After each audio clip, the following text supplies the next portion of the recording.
Audio, video, both recording, coming out good. All right, in 3, 2, 1. The thing about shadows, you can't escape them. You just learn to keep them behind you and look toward the light.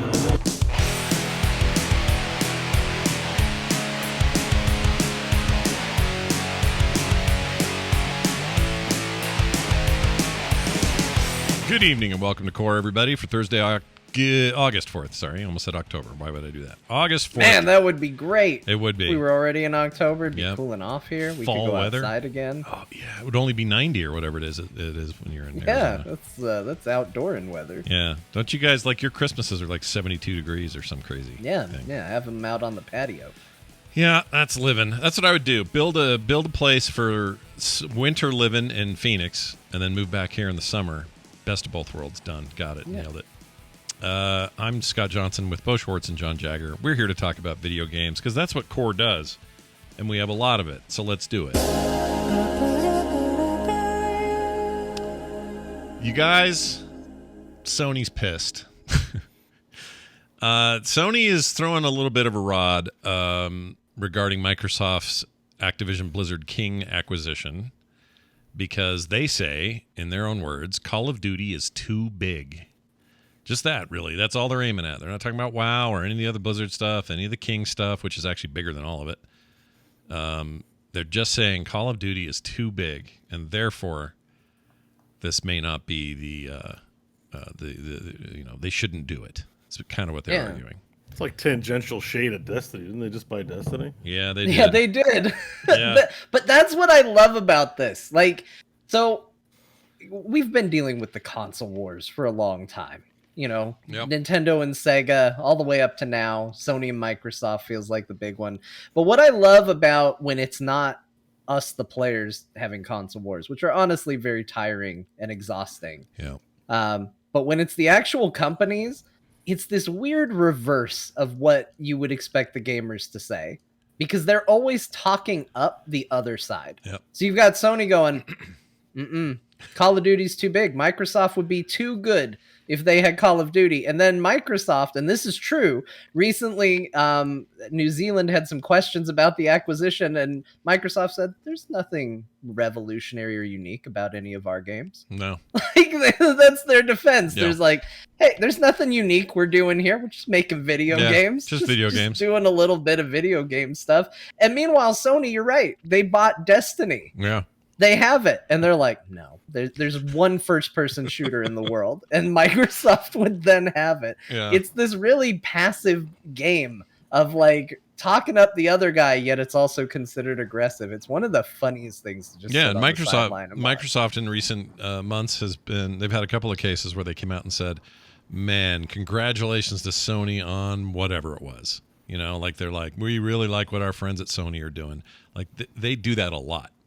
Yeah. And maybe they're doing that because they've got the pockets to say whatever they want, and it doesn't hurt them to say nice things about their main competition. I don't know, but it is a weird little metagame to watch these companies machinate about this stuff. Machinate, is that a word? Machinate? I don't know. Yeah, machination is a word, but but is machinate a word?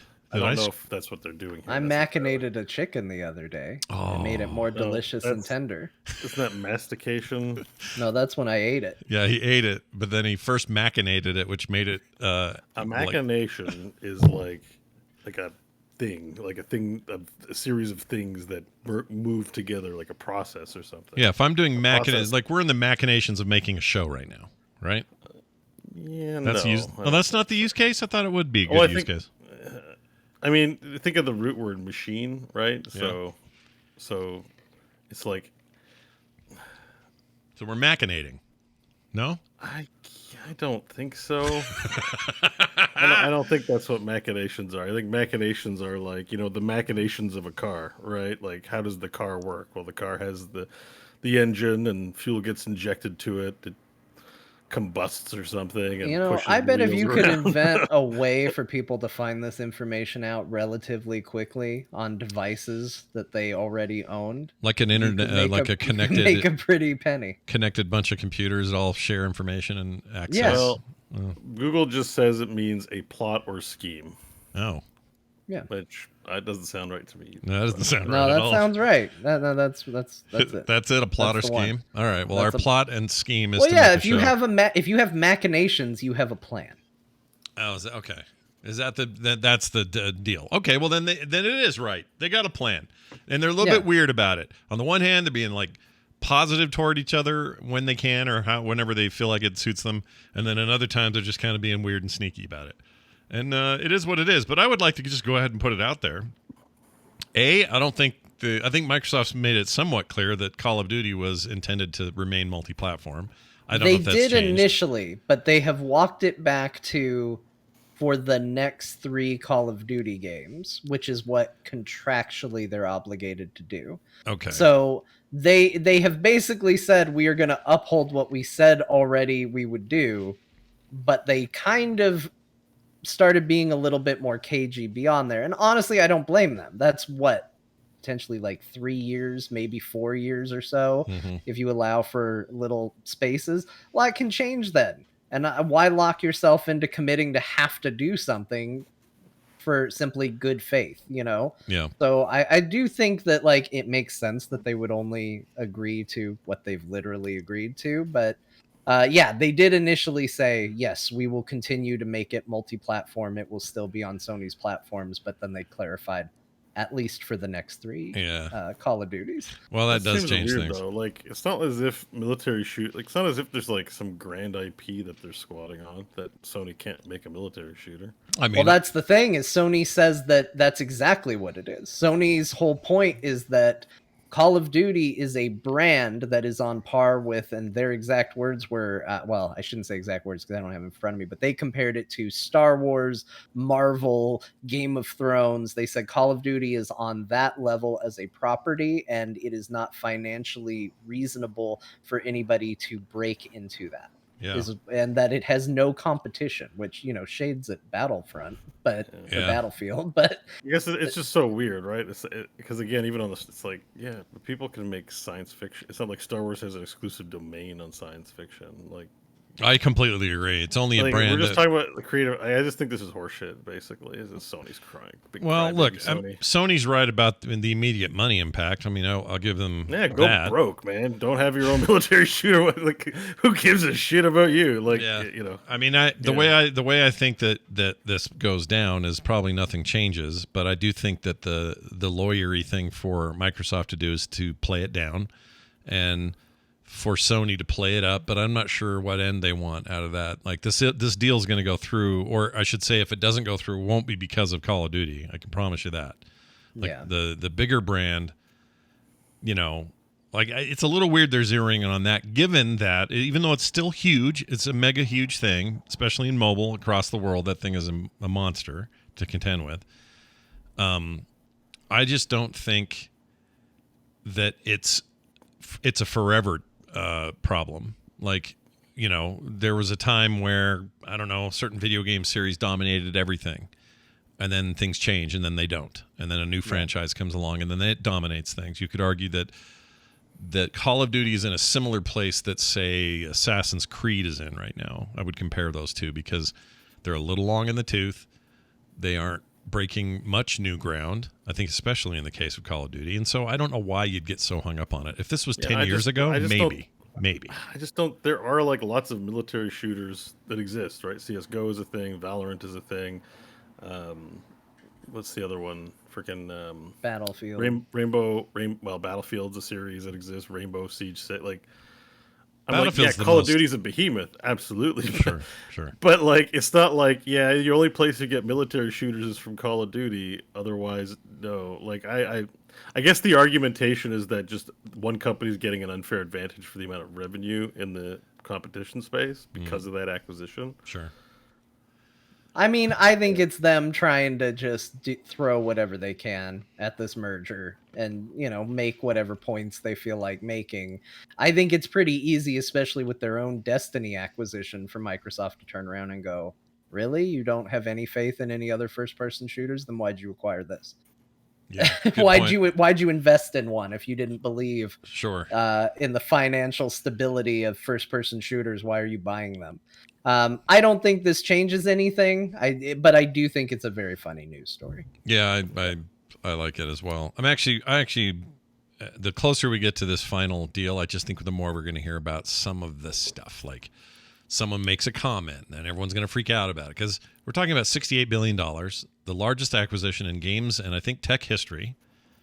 I think still, and it's a big deal. It truly is a huge deal, but to make it out like Call of Duty is the one ace they have is, I think, just and I like Sony. Don't get me wrong. This isn't anti-Sony what I'm about to say, but I think they're just barking to be heard on that. No, Sony's doing cool stuff. I'm looking forward to hearing about their VR headset.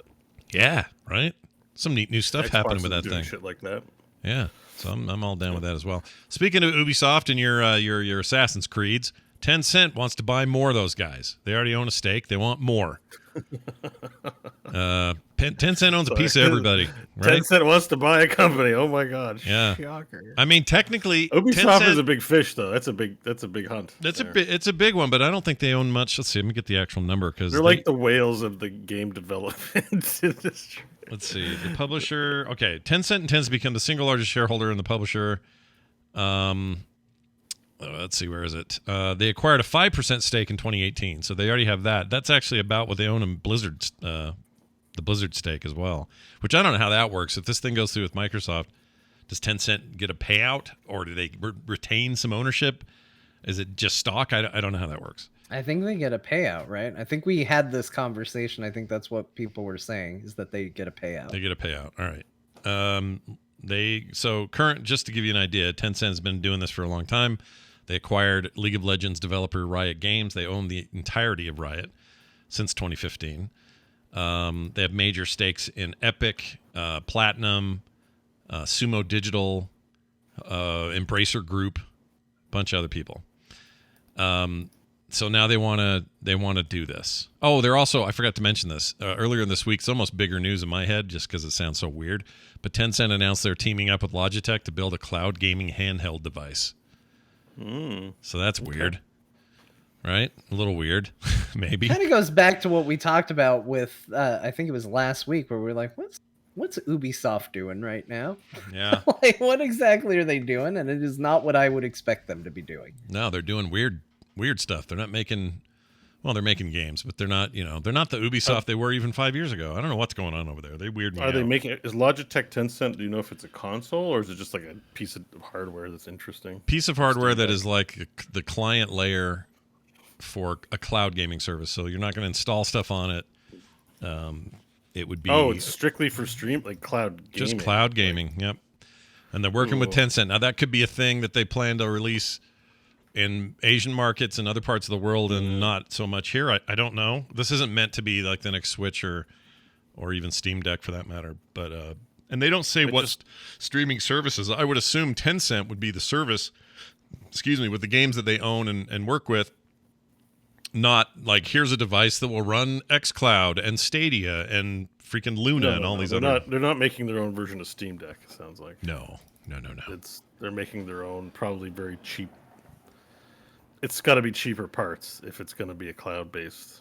Yeah, you're not going to run anything natively in it. Especially, I mean, I actually really like Logitech, but I don't think they're in the business of making a high-end, handheld gaming device. Well, that's true. That's not really their pedigree. They're a peripheral company, I think, right? I like them. Yeah. I have their mice and their keyboards and their.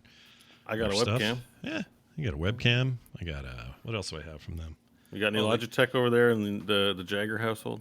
I do. I've got a Logitech mouse. I've got a Logitech webcam, and I think that's it. They own all the Elgato stuff now. They bought all that out. So technically, I also have an Elgato Lite thing. Oh, really? Yeah, they bought Elgato. That other little, not Steam Deck, but what are they? Stream Deck. I got that. But they own them now, and I have a video capture device that is there. So I don't know. They're a big deal. Yeah, they're a large concern. Yeah, we'll see what happens. But I don't know. Owning a bigger stake in Ubisoft doesn't really mean much at this stage, other than, okay, well, they'll own a bigger stake. I don't know. Doesn't really tell us much about where the games are going or what they're going to make. Yeah, where Ubisoft is going in general. Yep. But Tencent continues to be a massive influence, whether we like it. If they or buy not. it and replace leadership and get some of the people off, That's true. Yeah, they need to do something exciting. The company doesn't seem to be doing anything exciting right now. What if they? What if they sold? Bought out a whole ton of it. And bought out the shares that the founders still own. What's his name? Yves Guillemot. Guillemot Gagurbigo, whatever his name is. Yeah. I think that's it. Yeah, you got it with Gagurbimo. Gagurbimo. Yeah. They buy out his stuff, then his family walks away, fat pockets, and maybe that's just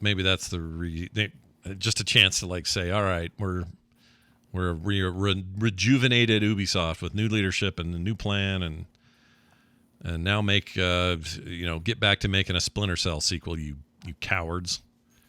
I feel like that's the wave of Ubisoft. They come out of the gate really strong. They're like, look, we're like, first they come out and they go, here's a Rayman, and they remind you he exists. Yep. And then after they've done that, they show you all their properties and how they're revitalizing them. And then they ride that wave for the next 5 years or so. Yep. And then they disappear into weird obscurity again. Yeah. Until they show you Rayman one more time. Yeah, one more Rayman. Then maybe the what is that one that's been in development hell, sequel to Beyond Good and Evil. Beyond well, they just show a trailer. They realize that every time they do this Ubisoft Renaissance, they just have to show a new trailer for Beyond Good and Evil 2. Yeah. They don't have to actually put the game out. They just show a new trailer and go, "We're doing it. We're listening." And then, once again make 8 more Assassin's Creeds and then put out another trailer. Sure. I mean, they've got they have me interested. I'm not saying I'm ready to buy or pre-order, but they have me interested in Skull and Bones this fall.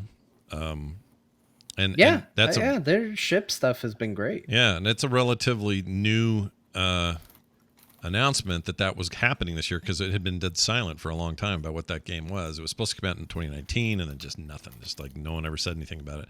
Most people assumed it was dead, and I talked to somebody who worked there, and he said when I was in those offices, the word was that thing was not fun to play, and they were canceling it. So he's not saying the final game this year will be bad. What he's saying is what they had thus far, which explains the development hell it's been in, was not good enough.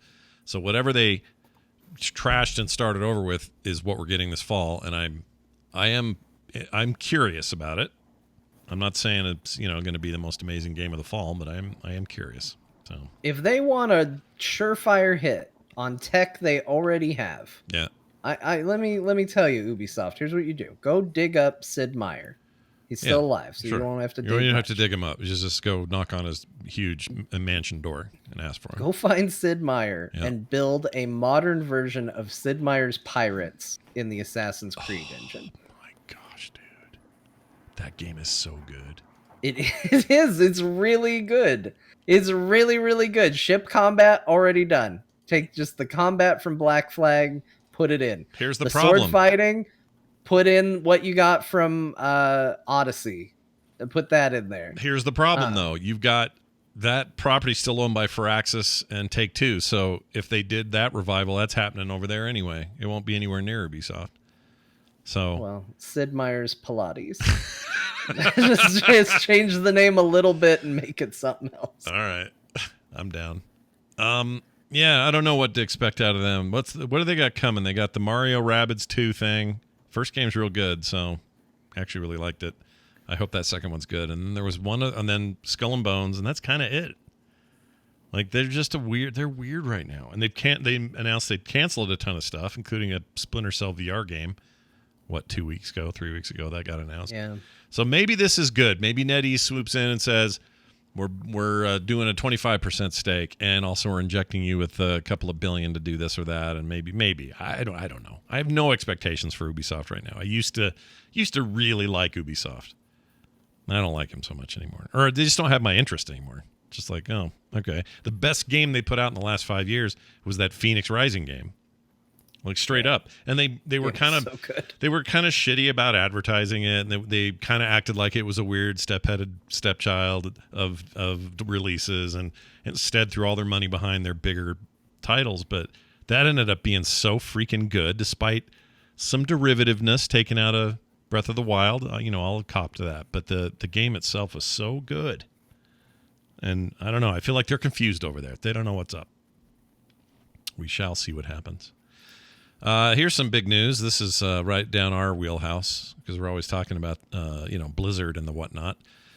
The long-rumored World of Warcraft mobile game, whatever it was meant to be, we now know what it was going to be, and we know that it has been canceled after 3 years of active development. The update on the story is they not only canceled it, but it was another joint effort like Diablo Immortal with Blizzard and NetEase. And the word is that it's a financial disagreement between the two companies that canned the project. Take that for what you will. Turns out Blizzard and NetEase don't work together very well, despite the fact that they seem to want to work together a lot. Yeah. I mean, to me, it's the Hello China. Well, here, I'll play it. It's the Hello China thing. Do I have that here? No, I don't have it here. Where is it? Oh, Jesus. No, that's not it. The Hello China thing with Mike Morheim was all them going, we are about to break into the Chinese markets and do this and that, and we're going to do it with our good friends NetEase. That was the whole PR push of that. And I feel like something's gone south there. But here's the deal. Here's what we know. It was going to be a World of Warcraft MMO, not set in the same timeline and not just a mobile-connected version of the game to the main game. So you weren't just going to go in and play the characters you already have. This was going to be a whole new thing. But a mobile MMO was the plan. And all the, you can just imagine the trappings of free-to-play that would be all over this damn thing. Yeah, you play as your character's parents. Thrall's great-grandpa. Can you imagine GURP? Just like pick a parent of GURP. That'd be great. You log in, and then it says, okay, here are your characters. Whose parents do you want to be? I kind of like that idea. Yeah. Here's your mom and your dad. You can name each one. You can play whichever one you want. Yep. I like it. Now what would I'm GURP's sad. parents' names be? Blood, B-U-L, or B-L-U-D, with a U, okay, for the dad. When it was, okay, go and ahead. then the mom would be Sarah, I think, would be Sarah. Blood and Sarah. Yeah, Blood and Sarah, and their little that guy. was his war cry. Blood and Sarah. Anyway, Bo, would you have played this MMO? Would you have given it your attention? No. No. God, no. God, no. God, no. Wow. I am like, we don't need to get into it, but I think there's few things worth less doing than playing a mobile MMO. But hey, that's me. Wow, dark words from a dark like man. You should, if you're gonna play an MMO, play it on a proper machine. Like, just don't play an MMO. It's not, the genre is not worth playing if you're gonna play an MMO on a phone. Well, what would you tell? What if you're a kid and all you've done is played phone games and you've played? Go outside, play something else. Arrest the parents. Yeah, arrest the parents. I'm not saying this isn't an anti-phone thing. We can get on that, but I played a bit of that first Gameloft one. Yeah, the one that was whatever it was Warcraft called, ripoff. like War and Chaos or something like that. Yeah. And after a few days of it, I'm like, what am I doing? I have a WoW subscription, and I uninstalled it. Like that was I like, it was fun and enticing, but it's like, if I'm going to have game time, let's make it quality game time. If not, read a book. Yeah, I don't need the mobile version of the fully featured social integration, beautiful world to explore version of the game. Me and you both, and John too. I am I'm against sure of it. phone MMOs categorically. I am as well. I've checked some out. I don't love them. I always bounce off of them. I agree with you 1,000%. I'm just saying that there's a market out there, clearly. Oh yeah, like, if you don't base your business on what I like, because apparently I just like a lot of things that will make you a ton of money. So just you do you. But for what it's worth, I can't. Yeah, I don't think it's a good use of time, your gaming time or otherwise. Well, neither did they. They canceled it, so we're done. Yeah, but not because they were like, Bo isn't going to like it. No, because they were like, well, how much of this pie do we think we each want to eat? And it turns out they both wanted to eat a lot more pie. Yeah, I think that's true. I don't know what this, this talk of them having this big, massive disagreement that ended in the cancellation of an entire game. I don't know if that bleeds over into the Immortal ongoing development or any of that. There's no one talking about that, but That thing by all accounts is, despite our own misgivings and others, it is a wildly financially successful enterprise for them right now. So on that end, I'm a little surprised that a WoW mobile MMO didn't happen. But maybe, I'm just saying, we talk on here all the time about creative integrity and these designers, and we want the artists' work to come through and all that. Maybe they were like, we don't think this is going to work because it's all a cash grab and garbage. And maybe they listen to them. Is that me? I'm being too optimistic here. Yes, 100%. I mean, so we talked a little bit about this, and maybe this is why we're just sort of like, yeah, it is what it is. But when this news came out, we talked about it in Discord very briefly. Yeah. And that we didn't have as much information at the time as we do now.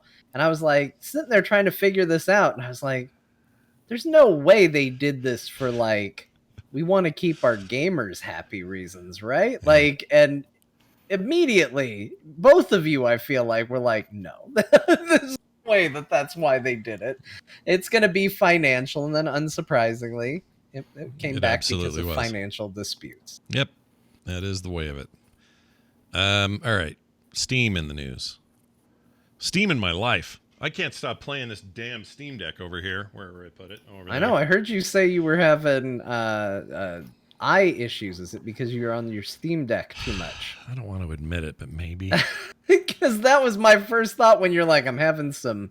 What did you some say? Strain. Like My eye eyes strain are just issues? Yeah. I've had it before, and it's usually just too much computer time, but I will admit I have been on that Steam Deck since I got it every freaking day.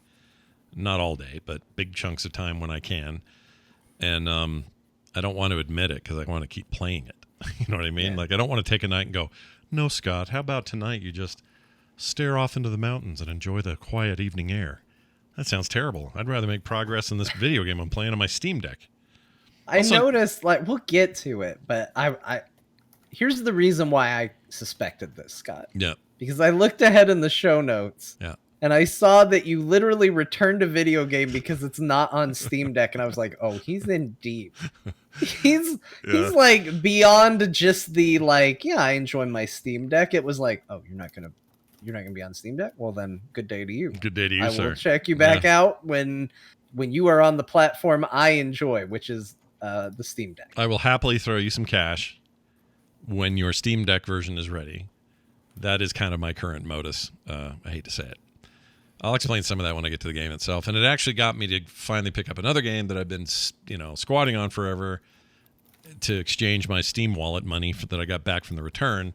And I'm really glad that I did, partly because it runs great on the Steam Deck. So, a couple quick... Well, no, I'll get to it when we get to it. When we talk about what we played, I'll get to one issue that...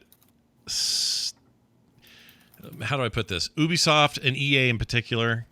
And I'll even say Rockstar, they're a problem for this thing and for things like this. And I'll get to all that in a minute. There's a little teaser for you.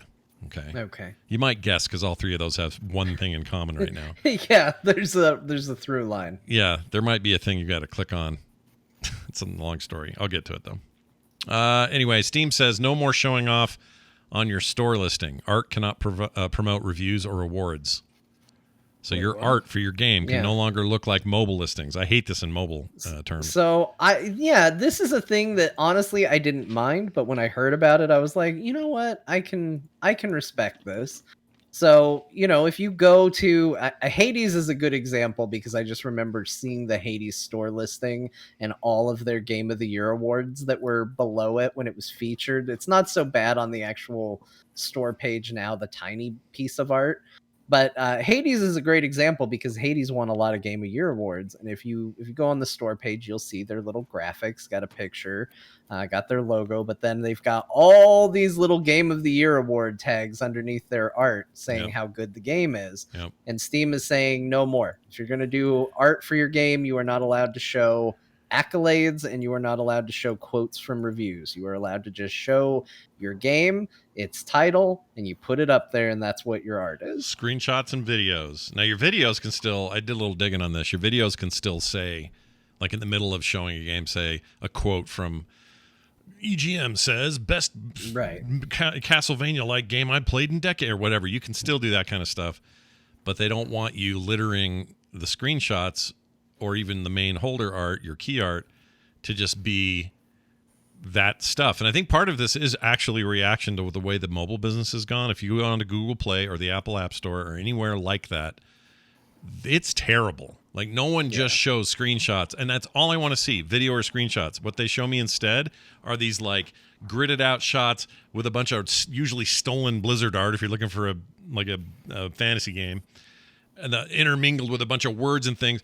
Basically nothing that represents the game itself. You can't actually see what this game looks like because it's covered in all this bullshit, and that includes quotes and everything else. I'm kind of all for this. Like, clean that shit up. Like, have your game be good and look good, and don't cram down my throat all this like verbiage in visual form. Like, I don't need it. I mean, I'm looking at the homepage for Steam right now, and the very first game that pops up is Hard West 2. Might be a great game. I want it. But like right up there on the front is 4 out of 5, 8 out of 10, 8 out of 10. Recommend. Just buy in quotes. I think anybody with any review could come up with the buy in quotes as a like recommend, because they could just pull it from do not buy or buy or whatever. But Scarlet Nexus is on the list, and the font for the title Scarlet Nexus is so tiny, and in twice the font of the title is 85% positive reviews. Yep. Like, it's just messy. It's not the biggest deal in the whole world. Like, but I don't know many people that are like, well, I wasn't going to get the game, but the art says that it's a 9 out of 10. I think there is something to be said about keeping a level of control on what is being displayed on your platform, which is what I think this is ultimately about. Yeah. I think that there are some games that they probably don't mind that it's up there on, but I think there are probably some games where they do mind. I'm looking at a game right now. I'm mousing over to see what it is. Okay, it's Super Robot Wars 30. I couldn't even tell you what this game is because the entire little logo that I'm seeing on the art just says 89% positive reviews. And the logo is so small, I can't actually read what it says on this little tiny Steam window. Yeah, why does it even got to say that in the picture? Like, we can scroll down to the comments and see. Like, that information's already available. Yeah. And this is a Bandai game, so it's not like some, low rent dev. They obviously do it because they feel it works. Somehow. Oh yeah, I'm sure it does. I'm sure it makes a difference, but I think they probably get more returns because people are like, "Well, this thing said 89%, but I didn't like it." I'm sure there's just knock-on issues. I'm for this. That's not what that's for. Yeah, so, I agree. Yeah, totally agree. Game developers, have us go ahead. I think Valve should have a standard, and then they should enforce the standard. It's the same. Back in the day when I worked for a computer company, I had to do a bunch of logo work, and you should see the 3-ring binder and freaking novel that came with how to treat the Intel logo. They had this huge multi-page thing, and I had to go through every line of that and go, all right, no more than how many centimeters on the top, bottom, side, and left. Okay, cool. And then wait, color? What? It can't be on the same page as of anything blue. It has to be the only blue. Like, it was crazy what you had to do. But you know what? In the end, that's somebody taking good care of their platform. And in this case, I think Steam should have that say. I think it's totally fine. No issues. Yeah.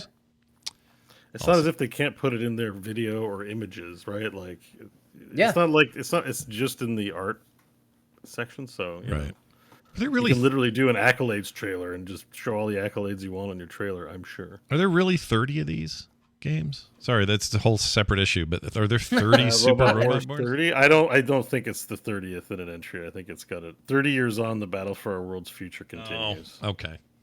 I see. It's a 30-year. That doesn't feel very clever. No, You're like, wow, 30 of these games I've never heard of. Some of these guys look like Optimus Prime. I feel like they're poking at you. I think they are robots from things. I don't think Optimus is in there, but I think they are robots from various properties. One of them looks like, what's the one? Not Voltron. The other one. I can't remember the name. Not Gundam, although probably. I mean, this is Bandai. I think they have all that Gundam stuff, those licenses, I think. But one of them, in particular, with a V on his head. Why do I know that character? Is that Voltron? Maybe that is Voltron. Here, let me pull it up. I don't know. Probably not. Ultraman. Oh my gosh, Ultraman. I kind of love Ultraman. Okay, I'll put it up. Here it Is is. this the guy with the super electromagnetic yo-yo? I don't know. I didn't see that guy's in. Oh no, not him. Although maybe that is him too. That's I think he's they also all got have to bees be. on their head. That makes the robots attack faster. That makes them go. Aerodynamic logo. Engage. All right. They all seem to have some shape, some V shape on their head. Vagina. That guy, I don't know who that guy is though. That guy you're showing. No I don't idea. either. He looks familiar to me. I don't know why. He's an amalgam of like all the 80s anime super robot stuff I'd see on Saturdays or something. Something's going on there. Anyway, so there's that. Also, what is great though is in this blog post by Steam, they used an example of what's a good one, and it's a fishing game. Bass ain't biting. 20. You can put 2022 sink and ship update on there. That's okay. Great. Great. Just I like the fishing. I like that it was a fishing game. That's pretty awesome. Okay, so quick mention about a game I actually just installed but I haven't played yet. Multiversus. Sorry. Multiversus. This is the WB Warner Brothers. Hey, we own Batman, Superman, Shaggy, freaking all It's the a dumb. Smash-alike, right? Yeah, Yeah. It's a Smash game. And I, for the most part, Free to players play. seem to like it. But it's got microtransaction issues, and they've also delayed season 1 for whatever reason. We'll get to that in a second. But I heard this was all right. Like it was actually a pretty good game. I don't know because that's the problem, and we don't have to get into it because we've certainly talked it to death. But I was kind of excited about it. I like Smash Brothers. A lot of those properties I do like, and was like, yeah, I could. You know what? The world needs more games where you can play as Wonder Woman. Yeah. Like that sounds great. I'm all for it. Sure. And I was kind of into the idea of it. And then the first article I read about it was, hey, here's how predatory their microtransactions are. And I was like, I'm not going to bother going down this road again. Yeah, why And, would you? like- Why would you? I agree. How So could it be predatory? Don't you just unlock the heroes? Isn't it? I don't know. That's as far as I got. Well, was, you do a one gaming article show. You and I do a went, bit of work for your gaming show. No, I You're just like, avoided it. it's like one click away, and you're like, I could come prepared to core, but Yeah. no. No, someone okay. else can fall on I'm not that one sword. to talk. Yeah. I'm not one to talk. Season 1 Battle Pass. Check this out. Let's see. But although they delayed it, but it would cost 950 of the game's premium Gleamium currency. Oh god, that word. Gleamium. I have to go. Yeah. Has 50 tiers that equates to about $10 in real life. The current preseason pass, which has 15 tiers and costs 300 Gleamium, was due at the end of August 8th. I don't know. I might still play it. It's on my PlayStation 5. I might just get in, see, what's up. If I hear good things and I hear it's not that bad, that's fine. But I'm just not interested in dealing with microtransaction bullshit. I tested myself on Diablo Immortal and I got burned, and I'm not interested in going back to that well. So right now, it's a hard pass on just about anything that is free to play. But what if they announced a 2-character Warboy Furiosa combo pack that you could then play, because they are owned by the Warner Brothers Are as you well? trying to sell me or yourself? I think I'm trying to sell Yeah. myself. Yeah, I'll The admit it. Steam reviews seem to want Walter White added to the roster. Really. Now, bad. if Walter White was in the game, maybe that's when I check it out. Okay. Maybe that's when I'm like, yeah, let's see. What Just would he take a sheet do? of meth and smash it over someone's head. And he would throw that little explosive thing like he did at Tuco that one time and blew his office up. That would be a Like- cool move. Yeah.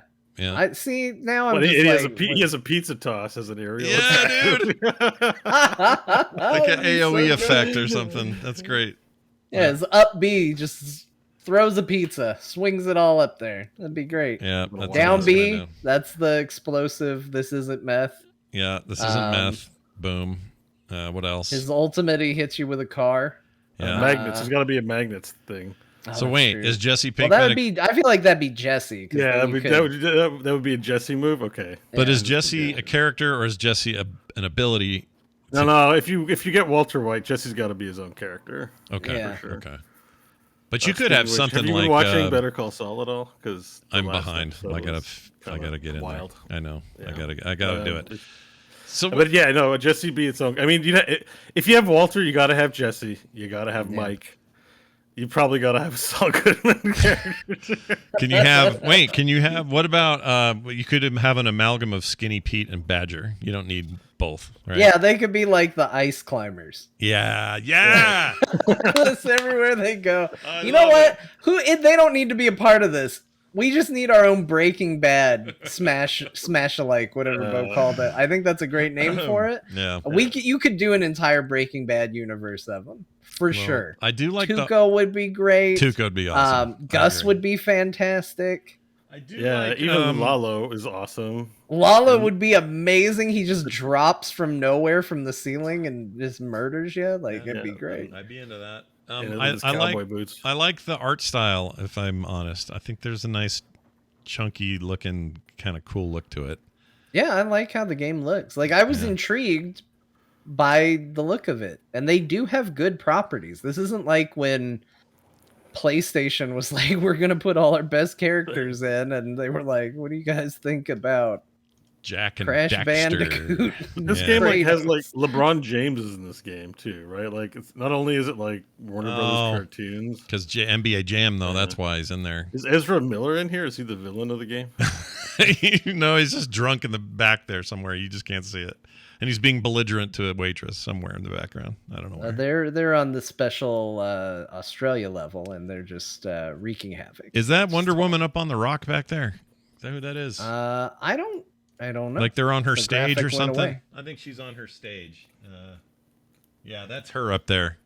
So Is that the roster you're showing right now? I think it's the current roster. Bugs Bunny needed to be nerfed, and I heard Wonder Woman needed to be buffed. That's all the news I know about this game. Wow. What about Geralt needs? Oh, and that's Anya from Game of Thrones in there too, right? Hold on. Arya. Arya. What did I say? Anya. Anya. Is that who that is? Oh, that's the '90s. I didn't know they had Game of Thrones. That's Enya. Yeah, Enya. That's Enya, dude. All the best fighters contain Enya. Yeah, they do. The Steven Universe characters freak me out, and they look really weird next to some of these, but it's fine. Yeah. It's fine. Yeah. I do like Iron Giant a lot. He should be OP. He's huge. Look at him. Huge. Although I think Bugs Bunny's the one that's OP. Yeah, like I said, I heard a news story that they had to nerf him. Bugs Bunny, too strong. Yeah. I mean, he's OP in the cartoons. He literally gets away with so much stuff. Oh, he's a total ass. Let's see. I'm looking at some gameplay here.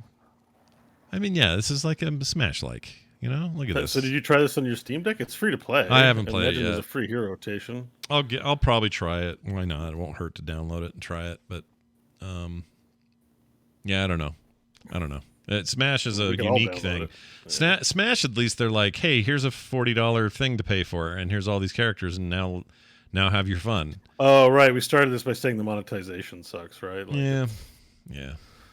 Yeah, I don't know. I think it's the way for this game to go. Nintendo can charge a high price point for its games because people are crazy for Nintendo games, and that's that's the audience they built up. But this needs to be accessible for people to try it out, and then people be like, "Oh shit, I love it."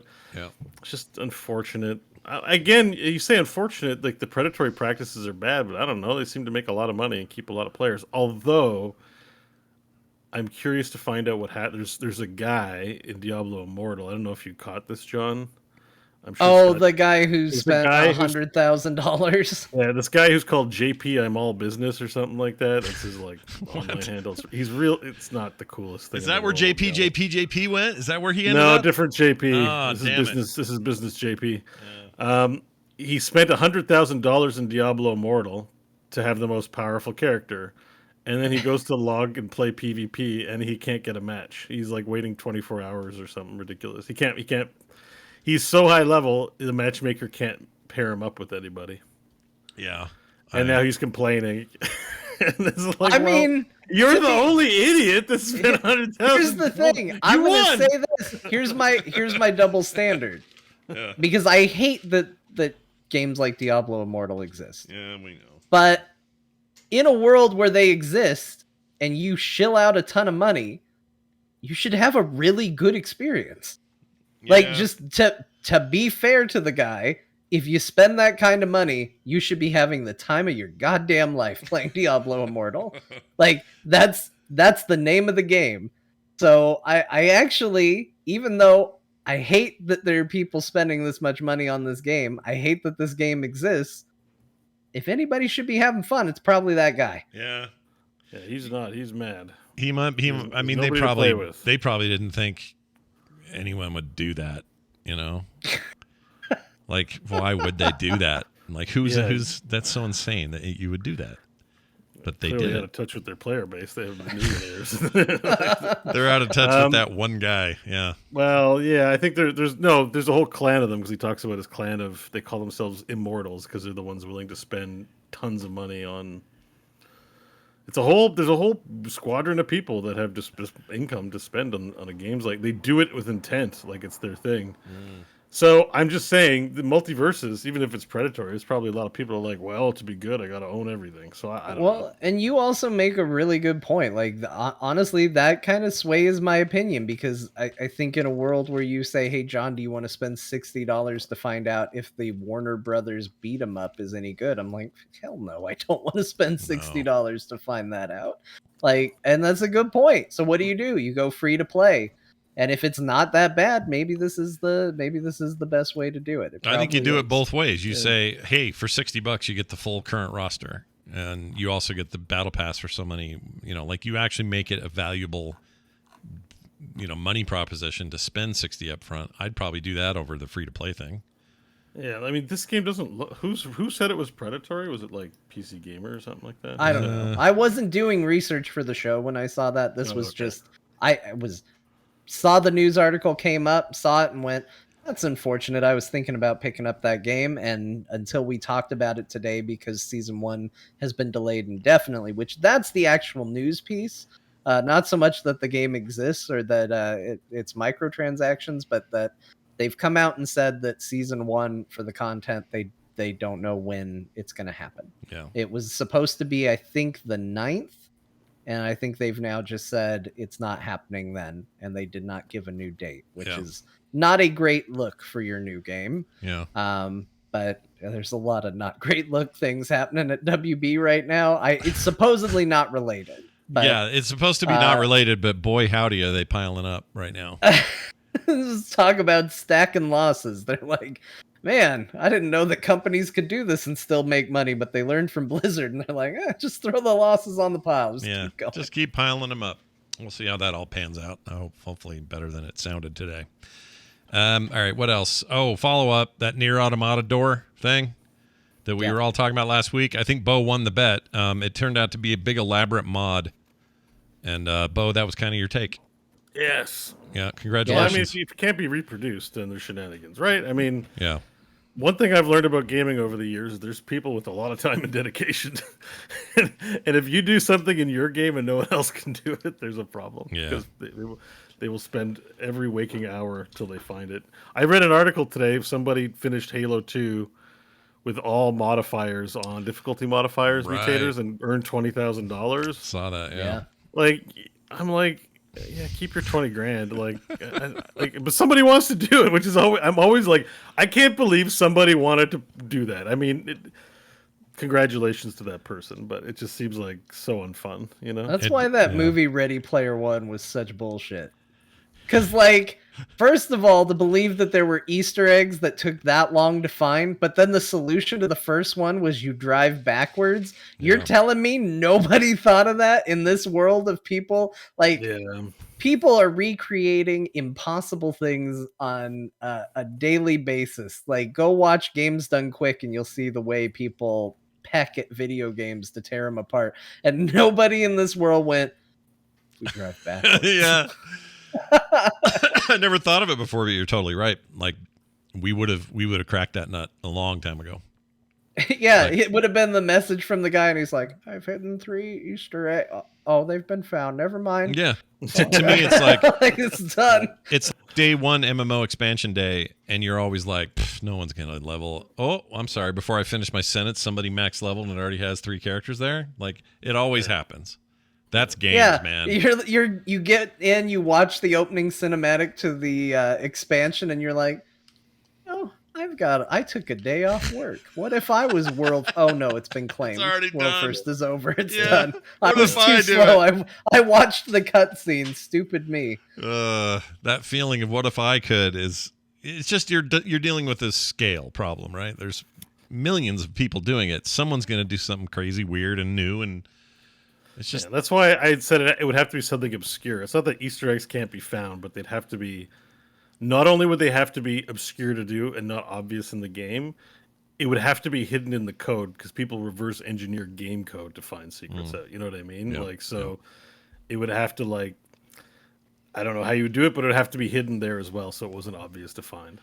Well, the only win I take out of this, because you did win, Bo, but I'm going to take a couple of points off the top and keep those for my score. I'll share my credit. And the reason I'm doing that is because while you were correct, this served as a way to provide, it turns out, free chatter and excitement and or whatever for the upcoming Switch release. So even though it wasn't Square or anyone else involved in the product doing this, it served the purpose if they had done it. Maybe even better, because this is all very viral and not I corporate-y. think some of the stuff is not planned. Like I think what is it, Sinister of Opera? No, it's Stranger of Paradise. That meme that was not intentional. Everyone's like, it's so memey. That's so intentional. They're like, no, it's not intentional. Stop laughing at our game. You know? Yeah, Chaos. I'm here to kill chaos. Yeah. He really likes his iPad, you guys. Why are you laughing at our character Jack? He just likes Limp Bizkit. Why are you making fun of him? Is it possible that they didn't know though? Like when they were making that character, and he turns around, turns his phone on, and walks off to Limp Bizkit or whatever it was, and all of the talk about I'm here to kill chaos. To make a cool teenage character, right? Like, what's a teenager like? Well, they mope a lot and they listen to their iPhone, so they want to make a character that's relatable. Yeah. But in so doing, make an ironic caricature, not a serious, relatable teenager guy. I guess so. That's what makes good virality, is when they don't mean to do it, but it comes over that way. I feel like they didn't mean to do it because for the second trailer, they deliberately cut out all the talk of chaos. Because they felt bad that people made fun of it so bad the first time. Yeah. And then by that point, it had become such a meme that we were all like, why didn't he say anything about chaos in this entire trailer? They just couldn't win because they didn't understand it. Yeah, my interest in that game went down with the second trailer. I'll admit it. I was like, at the first trailer, I was like, this looks so stupid, I have to play it. The second trailer made me think, oh, it's not as stupid as I'd hoped. Probably not going to play it. Did I tell you guys I rebought that game? I what? Play it at some Why point. did you bought it a second time? I did. Well, I because I returned it the first time because I was mad about the streaming We're sending rules. the wrong message to Square Enix. But then I bought it again later because I really want to play it. I mean, well, sure. Well, go ahead and play it. Just don't stream it. Oh no, you should stream it. Oh no, you can't. I am gonna probably stream it. No, I don't care. They don't care. care. Stream the final level. I'm just gonna stream it, and Square Enix can come. You're gonna get a DMCA strike. That's fine. I can get 2. So I want to run DMC strike. This is what I'm gonna use my first one for. So you just say I want to run DMCA strike. I do. I want to run DMC strike. Is what I want. We should make a band called Run DMCA. Yeah, let's do it.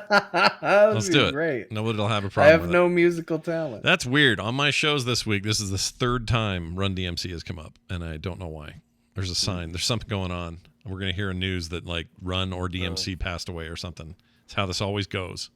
I don't want to be irresponsible. All right, that's all I'm saying.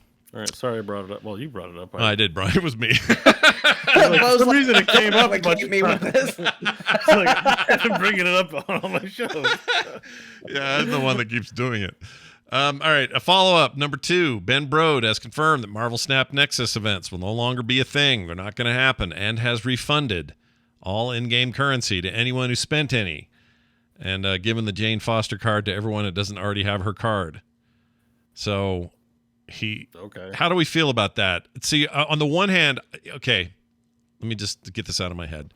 Okay. On the one hand, the story comes out, everyone's mad, we all want to pile on Snap for doing a weird thing, and this is just the future of mobile, and just go down that path again, right?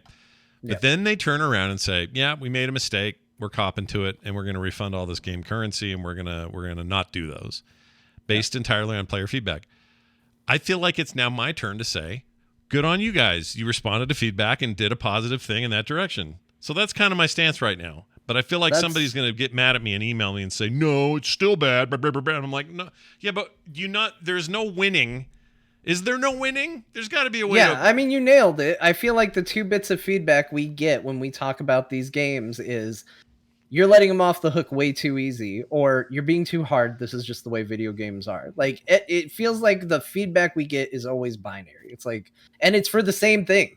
Yeah. We'll be like, hey, these Nexus events exist in Marvel Snap, and we think it sucks. And we'll get feedback that go, you need to hold Ben Brode's feet to the fire. He did this. And then we'll get more feedback that's like, guys, come on, it's just video games. Yeah. Like, let it go.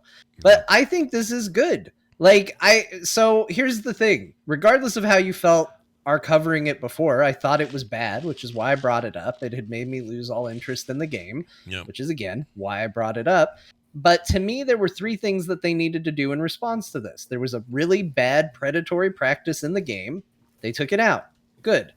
Number 2, because once we actually knew that they were taking it out. That happened a while ago. Yeah. But I said, I think it was Ben Brode who even had said, hey guys, we were just testing some new ways to monetize the game and stuff. And I think my comment at the time was, I'm sure the people that spent the money didn't really love being a test for monetization, which, when you think about it, is a shitty thing. Yeah. If they're going to test how they're going to monetize their game, that's not a really good thing to be a guinea pig for. So they refunded the currency. Now, that's not real money back in your pocket, but, I do think you have to own up to what you're spending at some point. But getting your currency back is a pretty decent make good for that. And then giving people the card, for the people that it's not about the money, it's not about that, it's that I didn't get the thing I wanted.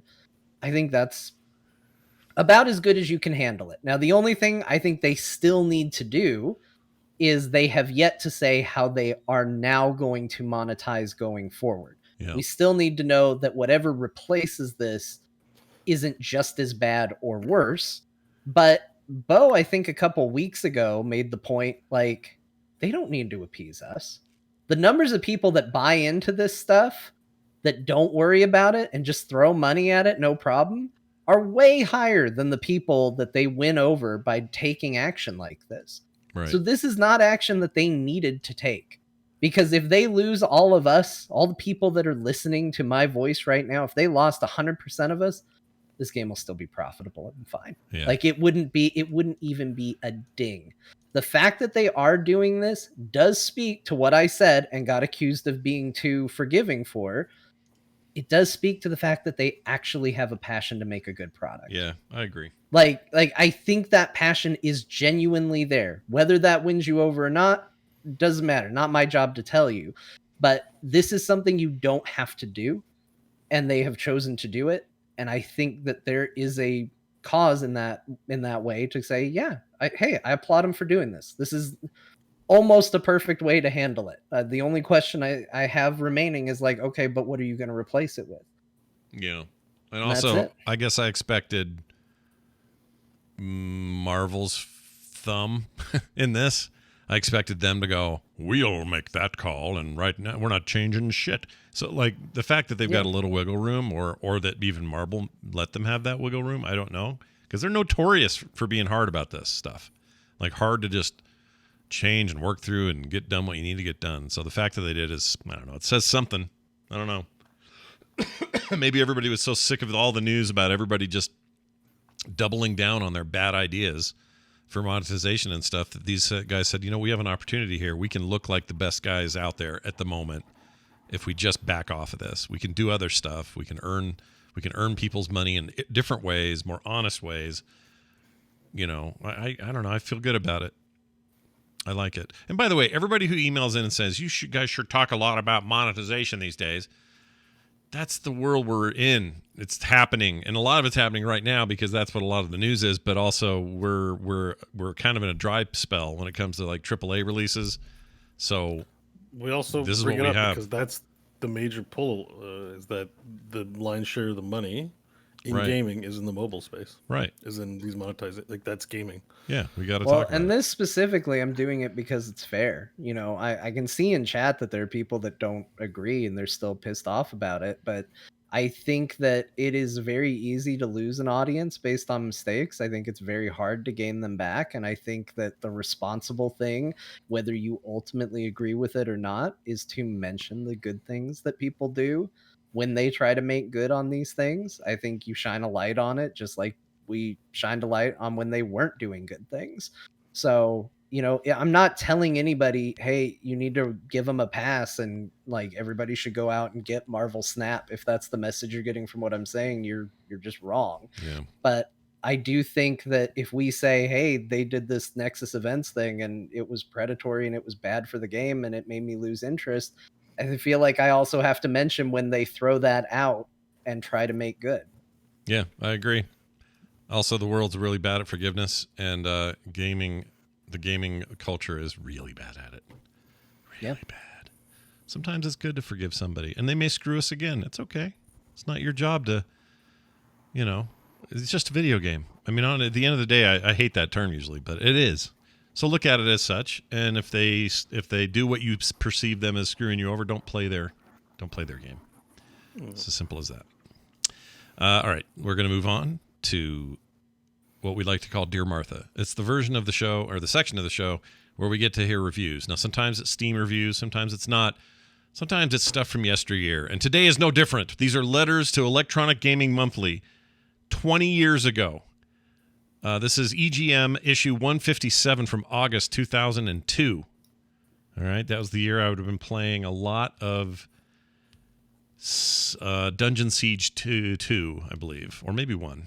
I played a lot of Dungeon Siege back then because Diablo I was a little bored at the time. Anyway, doesn't matter. We're going to hear these. John, any special anything here? Just normal stuff or what? Yeah, we'll just do 3 letters. That's what we'll do. All right, enjoy this. Here you go. My dearest Martha, which one of you editors has the biggest bladder? Which one of you can play a game the longest without having to whiz? Have any of you used the P excuse to get out of a game of Halo? Yours in this life and the next, Will M. P excuse? You just pause and go pee. There's no excuse. Just pause the game. Not a big deal. Not if it's a big multiplayer game of Halo. Well, yeah, but then you wait for the match to end, and then you go pee, and then you come back. This guy would have hated this person back in 2002. It would have annoyed the shit out of me. Okay, did they respond to this guy? They did. Do you want to? I want to hear at least one response. Yeah, let's hear what they said. So here you go. My dearest Will. Well, that really depends on whether or not we're playing our favorite Halo drinking games. But for the record, Dean has the biggest bladder. Yours forever, Martha. Wait, who's Dean? Do we know who Dean is? One of the people at EGM. Okay. That's Dean. All right.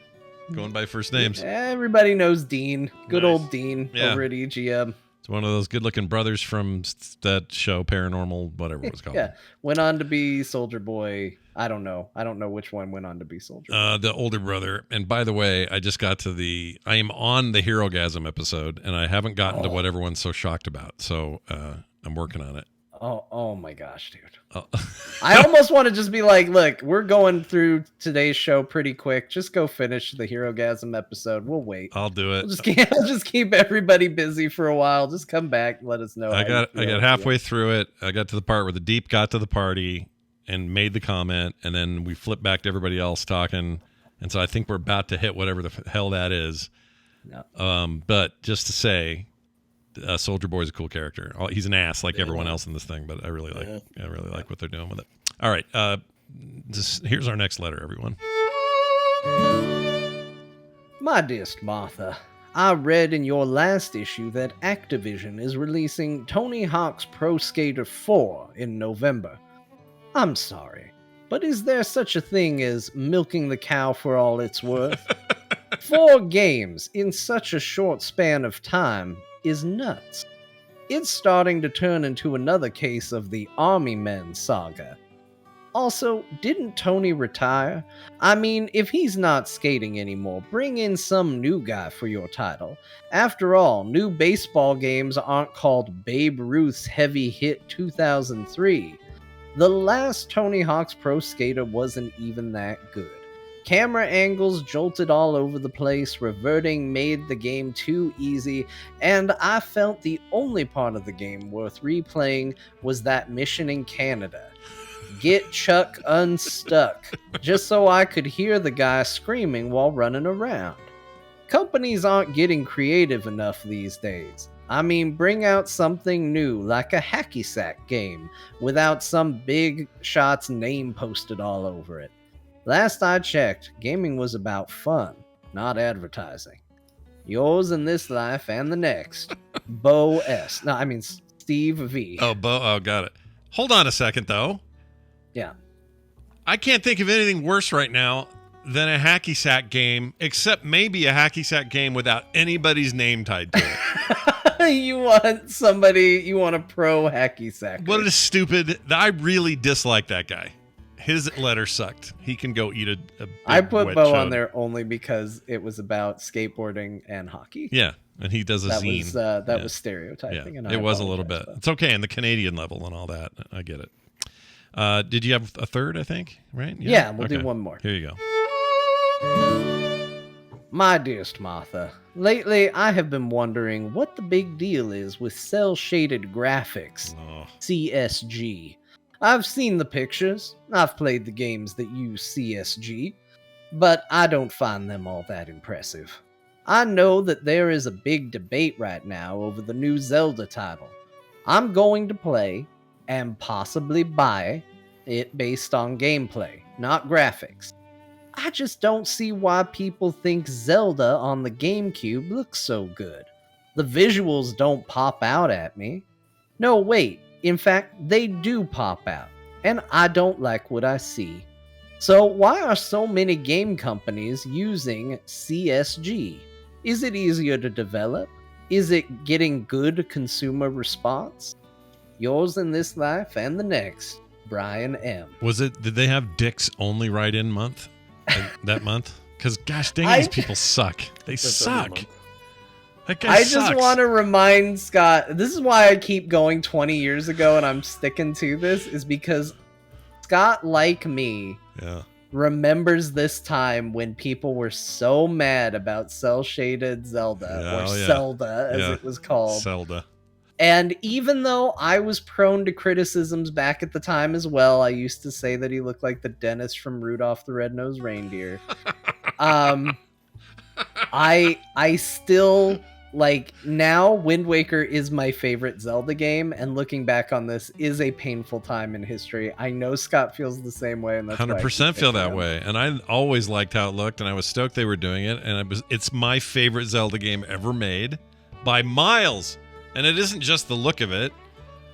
These people, I'm just saying, I don't want to spend any time around these people. And it turns out they're all on 4chan or some shit now. I don't know who they are now. I think a lot of them went on to eat a lot of crow involving this game. But I will say one thing that is nice about this particular issue, because I did look through it just to see what else I could see, and they actually have a big featurette on Wind Waker. And the magazine flat out kind of calls it the way it's going to be. There's a thing up at the top and it says, he's cute, he's cartoony, he's Link. Yeah, we were skeptical at first too, but now we believe. Yeah. And like the article is just talking about like, guys, I know a lot of you are upset about the look of this game, but you will not believe how cool this looks when it comes out, is kind of the tone of it. And it's so spot on. And you also have a lot of Miyamoto quotes, where he said, we've come a long way from Ocarina of Time with the GameCube Zelda.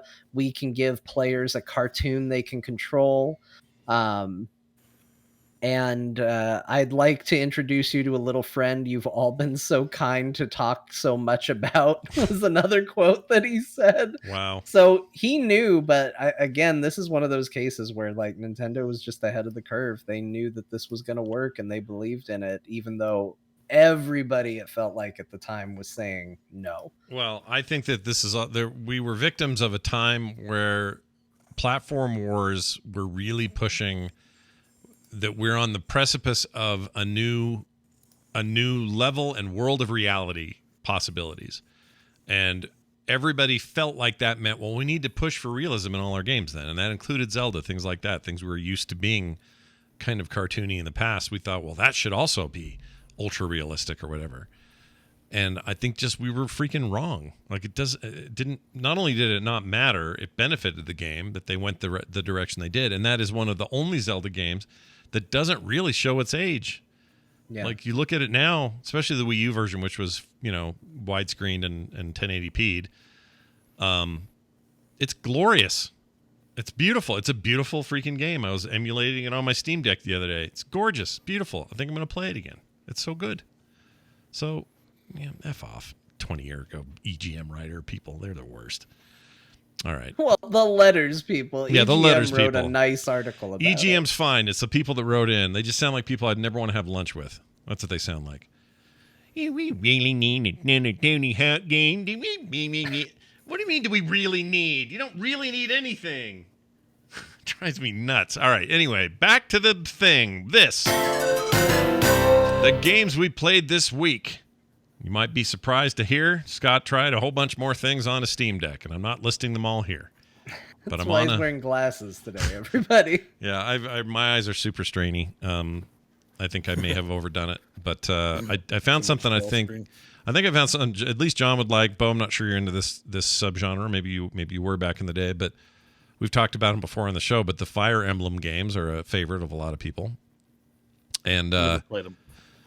Well, how do I explain them? They're like turn-based combat. I don't know, John. What do they compare to? Probably. It's not really. It's a lot like Advanced Wars to a degree. Sort of, yeah. But it is kind of like your tactics style games.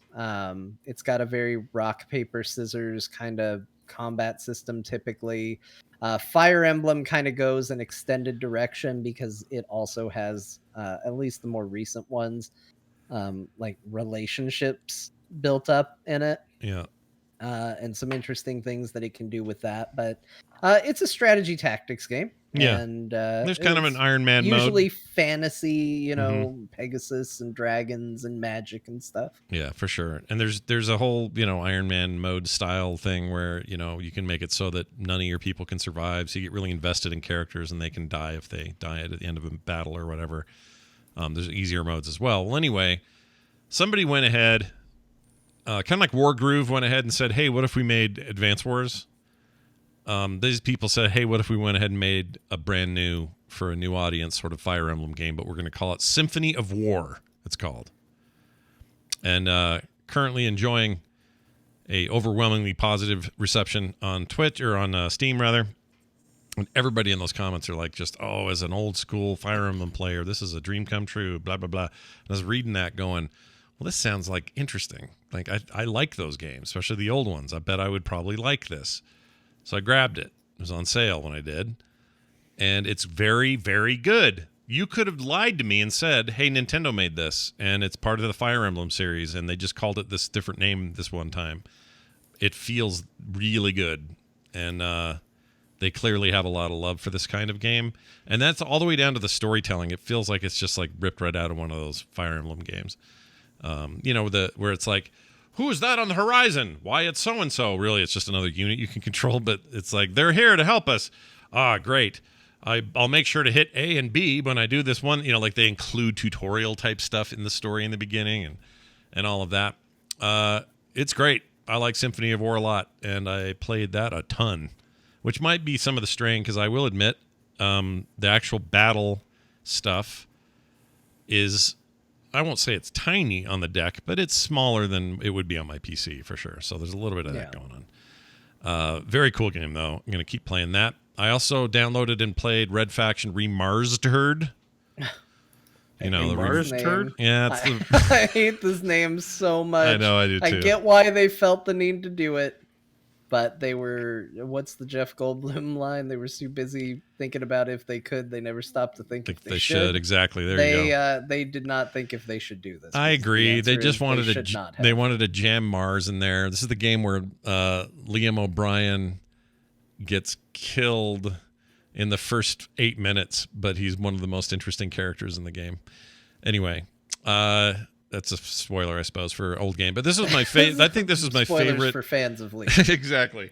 This is on the short list of my favorite 360 era games. I absolutely loved Red Faction back in the day. Guerrilla It's specifically. super good. This game is one of my favorite video games ever made, and I'm so sad that the sequel completely didn't learn what was fun about this game at all. The sequel is one of the most mind-boggling. tone-deaf sequels I have ever seen. It's like, hey, can you show us a checklist of everything people liked about our first game? And they went, okay, we're going to do the exact opposite of every one of these things. They like destroying things. We're going to give them tools to build things. Yeah. They like the big open world of Mars. We're going to put them in a bunch of caves all the time. Yeah, no, you're not wrong. I don't know what happened with that sequel. It's a real bummer because that Guerrilla game was so good and one of my favorite open world games ever. And it's still just a joy to play. It's really good. The remastered version is higher res textures and some lighting and some stuff.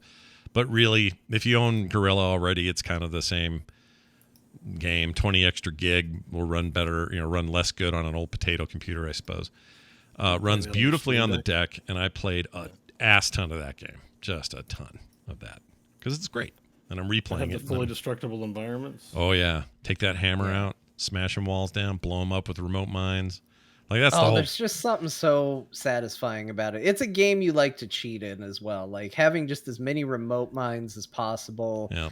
Just stick them all to the side of a building, blow out the entire side of a building, and watch it slowly tumble down a hill. Like, it's just satisfying. It is really... It's good. Yet to be... Even though we've got way better destruction mechanics and like engines and stuff today, nothing's ever felt quite like that. Yeah. And I don't know why. Don't know why nobody can figure this out. That team... Volition immediately left that and went and worked on the Saints Row stuff, which is fine. Saints Row is fine. But I really wanted more of this. And instead, their sequel was really weird and disconnected. It was so sad because if there was anything that I could have said as like, if they had said, John, what do you want in a sequel to Red Faction Guerrilla? Yeah. I would have said, okay, take all these missions where it's destroy this. I basically would have invented Blast Corps, but as a third-person action game, because it was just like take all the destruction that I did on these couple of missions and fill the world with it, because that was all I wanted to do was drive through pipes and blow them up, drive through buildings, blow them up, and just like that was it. You can get rid of all the other stuff.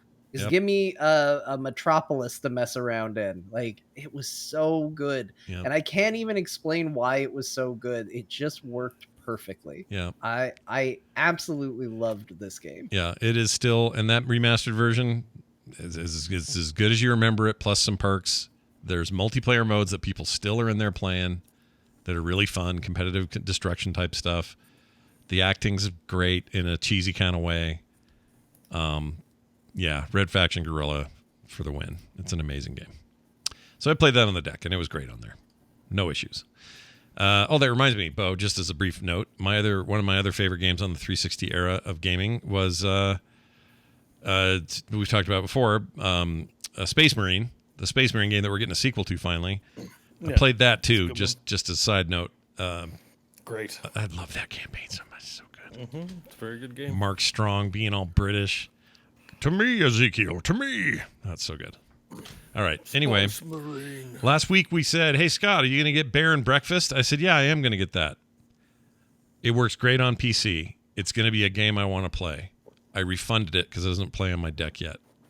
Oh, because that's the kind of game I want to have with me. I'm farming shit and, it doesn't play on your deck. It doesn't look like an intense game. No, it's not that. It's that they haven't done the work that needs done for like making sure there's no bugs with controller input or junk like that. So it's just it's new. I'm sure they'll get around to it. It'll be fine.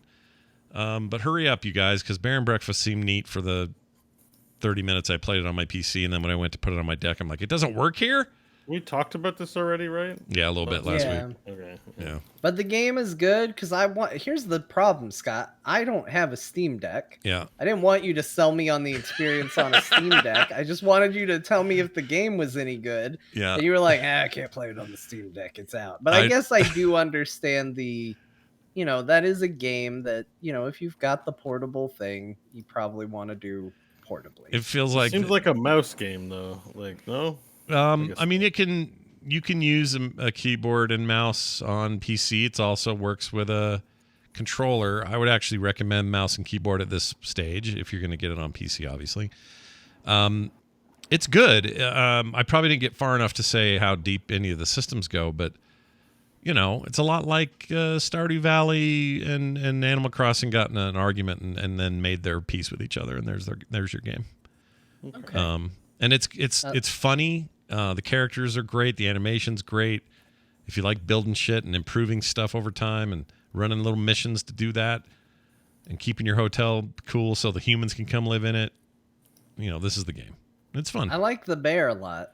Oh, the bear's great. It's a good bear. Yeah, it's a great bear. And he has a friend who's is she a raccoon? There's a raccoon lady. I see a beaver in what I'm watching. That's a bear. Oh, you mean he's interacting with a beaver? I got it. Yeah. There's another character. Gotcha. That's a beaver. I think he's a construction beaver. Yeah, and then there's right. You could talk to the beaver. Gives you some stuff you need to build. And then there's this. I forgot what the little angry dude is. He's like a squirrel or something. He's a little piss pot. Anyway, they got the great characterizations. It's got funny dialogue. It's reviewing well so far. I think it's pretty cool. I just really want it to have on the road or on the on the go, because it just seems perfect for that. But we'll see what they do. The other thing I played. So I returned that and used the money to get Haiku the Robot. Have you heard of this?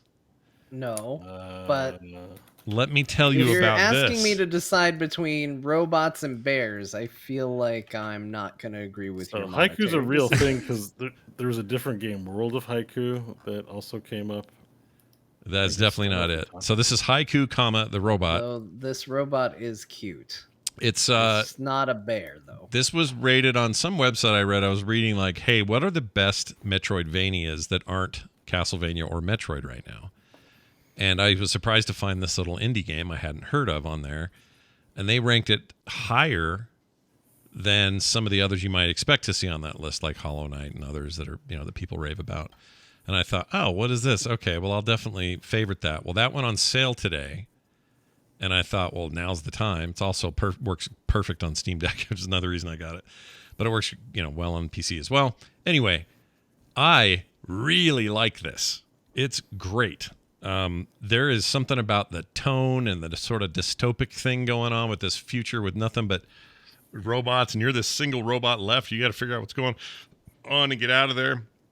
Combat, movement, traversal feels great. The tone is what's really selling me. If anything, it's more like Metroid in tone, kind of weirdly. There's a feeling of isolation, like you're just I'm alone. It's just me, this robot, and his name is Haiku, and I really like it so far. I'm glad I grabbed it. So Bear and Breakfast, I'll be back to you, but thanks for the refund so I could do this. This is I like the look of this game a lot. I'll say that. Yeah. It's incredibly well animated. Like sprite animation is really top notch. The color palette is, I won't call it sparse, but it fits it fits where you're at and what you're doing. I think muted, but it's still isn't this it's still colorful. Yeah, like a sepia filter, pretty much. Kind of, except just this area, like these early caves. There's not much going on color wise, but you get to places that are like, oh man, okay. It's got a Zack Snyder muted palette when it does have color, but it looks like it tries to go for just a couple of colors at once, depending on the area. Yeah, and I think it looks really cool. I like the look better than I like the look of Hollow Knight. Yeah, I was gonna say. So it's already a big plus. Lots of chunky combat that's like pixel chunky. It's hard to explain why it feels good. It just does. Lots of hidden areas. Very Metroidvania in terms of, okay, I got to get over there. How's that going to work? Well, I guess I can't right now, but later there'll be an upgrade and I can do that. When you get hit, you have those four little bubble spots up top are your hit points. So you have 5 hits basically that you can take before you die. If you take 1 or 2 or whatever, you can hit the RB button on the controller. I'm not sure what it is on keyboard, but you hit that button and then he takes out a little wrench and fixes himself. And you can do that using these these gears that you pick up from the kills you've made. So it's got kind of a cool rejuvenation system. I really enjoyed that part of it. I'm not terribly far, but I'm far enough to know I am loving it. I really, really like this game, and I was kind of itching for this. Something a little less self-serious than a lot of these that are out, but also at the same time, I don't know, something new, and it's very new looking, and the story just feels different. But all the, if you like the Metroidvania kind of structure of, I can't get here now, but I will one day. So then go do a bunch of shit so you can do it, and then fight a boss, and then now you can do new things like that stuff. If that's your jam, this is absolutely one of those, and I really like it. So there's that. It looks pretty cool. Yeah, I like it. And I beat a game. You What? guys? What? I beat a game. Which game was that? Well, impossible. Was it what was it? Sekiro? no. It was no, hell no. That would be really Ghost of funny. Tsushima? No, but I'm getting there on there. Oh, that's what I meant. I said Sekiro. Yeah, that's as not if what you that meant. was I meant Ghost of Tsushima. Yes, it was neither of those. It's the game is called Alba, ALBA. This was a game I talked about some time ago. I think I talked about it last week on the You don't on get the to deck. make up video games. I promise that's a name. Alba, ALBA. Just like Jessica Alba? It also has a I remember you talking about this. Okay. yeah, it's like a little photo game. You're I on this guess island. it counts. I don't know. Oh my gosh. It counts. This God, is a border. It's a game. It's a video game. You walk around and take pictures of things. Well, sort of, but there's other mechanics. Remember Pokemon Snap? It's a little of that. It's you running around this island trying to solve some mysteries, try to figure out who all these freaking animals are. There's a story. At one point, you get lost and you got to play your grandpa trying to find you. You're this little kid. When it starts, you're a real little kid, but then later you're like a 10-year-old or whatever, and they're trying to do a hotel on this island where you live, and you don't want that to happen because it'll just ruin the place. And so you do a bunch of shit to try to stop that from happening. One cool thing about this game is they donated, I forgot how much money, for every game sold, they donated a chunk of money. They ended up planting 1 million trees as a result. So they're super that's nice. eco-minded. That's good. Yeah, that's nice. I like the look of the game. I like all that, but Scott, I just, I beat it. I got to the end. We have a website called howlongtobeat.com. Yeah, what does it say? 2.5 hours. It's kind of like guys, I finally won a basketball game. And you're like, oh, who'd you play against? The 5-year-olds in my neighborhood. Yeah, you're not wrong. It's like You're not wrong. Guys, celebrate with me. Yeah, I I'm like not. what Sir John Card in the chat said. Scott finished Solitaire. Yeah. Put another game up on the win. I mean, look, you're not wrong. I don't disagree with any of these hot takes. I will say though, if you want to be a We're completionist, such good friends. Sorry, Scott. if you want to be a completionist, they say 4 hours. I did about 3. Were you a completionist? No, Scott? I still Did you could. It's complete on there. I everything? could go and get it. I just have to go take pictures of all my missing creatures that I didn't get, but I probably won't. You're never really at any. Guys, I finished the game. Sorry, Scott, but this is a you're getting game. a little roasted on this one. No, I it's love okay. you. It's totally okay. I love you like a brother, but I don't know, man. This is not. See, to make things clear, It counts. It counts. It You counts. completed it. It's a It video counts. game, and I got to the credits. That counts, doesn't it? It counts. It counts. It counts. Yeah. But, It's short, but it's it's like you're never in any danger, right? You're never gonna die in this game. It's a casual game. I guess it just there's a game I finished a long time ago. You guys remember the Sierra Online game Mother Goose? Yeah, long time ago. That's very old. Yeah. So basically, you just find an item and give it to the NPC, and then that completes the quest. You do that 16 times, and you're done the game. Let's see if I can find it. Yeah. So it feels like it's that level. Like I said, I won a basketball game versus the 5-year-old in my neighborhood kind of vibe. Yeah, Don't get me wrong. feared gunfighters in the Wild West, Scott, and then there's the guy who comes in the saloon and goes, "I don't mean to brag, but I just won me a gunfight." Oh, really? Who'd you fight? Blind Tom. Yeah, but if that assumes I'm bragging about some kind of prowess. That's not it. I'm just like, everyone always says, Scott, you never finish games. I finished a game this week. It's just look, that's true. Surely a technicality. Can't take that away from you. You completed a video game. I did, and it was delightful, and I recommend it. And look at the reviews on Steam for that game. You think it's just me? People love it. And sometimes a short, digestible, like, I just want a cool story. Give me a nice dense story that. Yeah, we're the buttholes, Scott, not you. Don't worry about it. We're the ones being gatekeeper, elitist. Oh yeah, that's the game you finished. Like we're the bad ones. We're just sure, but still. Do you remember Monument Valley? Do you remember that? It was a no. It was a premium mobile game, but it was highly regarded. Bunch of awards. It was like a puzzle game with a really cool vibe. Anyway, that's these people, and they're really good. I would play whatever they do next. They're rad. So I stand by my appreciation for the game. Technicality, I did beat it. Was it hard? No. Did I enjoy it? Wait, yes. This is new. Wait, on a technicality, you beat Yeah, I'm it? just saying, like you're saying, beating this is like beating the neighborhood. LeBron James beating the neighborhood kid in basketball. I thought maybe there was going to be a further condition. Where No. I actually beat it. This is a Resident Evil 2 situation where you did the first half of the game. I beat it. I started it and I beat it and I liked it. Let's stop cyberbullying Scott. I think I'm just regular bullying Scott. Yeah. We know him well enough. I'm sorry, Scott. No. Don't be sorry. It's all good. So here's the other thing. I also played more Outriders. I know I've talked about it, so I don't need to get into details, but I think Outriders is rad, so I played more of that. And that's what I played this week. I like your love of Outriders. The more you double down on this, like, Outriders is an awesome game. Yeah. The more I'm like, yeah. I just think the gameplay is where it's at. That thing plays great. You say what you want about the story or the generic sort of space. I'm into it. I love. I have somewhat of a contrarian nature sometimes, and so I just love this whole. I love this whole Outriders vibe. It's a good look on you. Yeah. Well, thank you. I'm enjoying it. And it makes me want to play Outriders too. Like I just haven't gotten to it because I'm playing other things, but.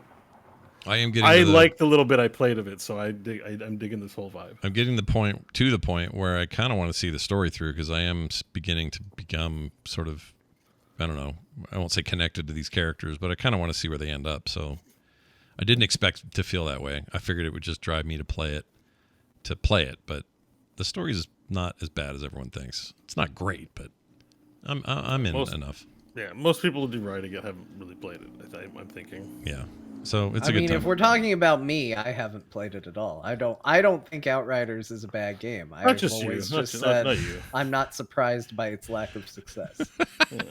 Well, it must be successful enough, though. I mean, I don't trust this lack of. This is Square Enix saying it.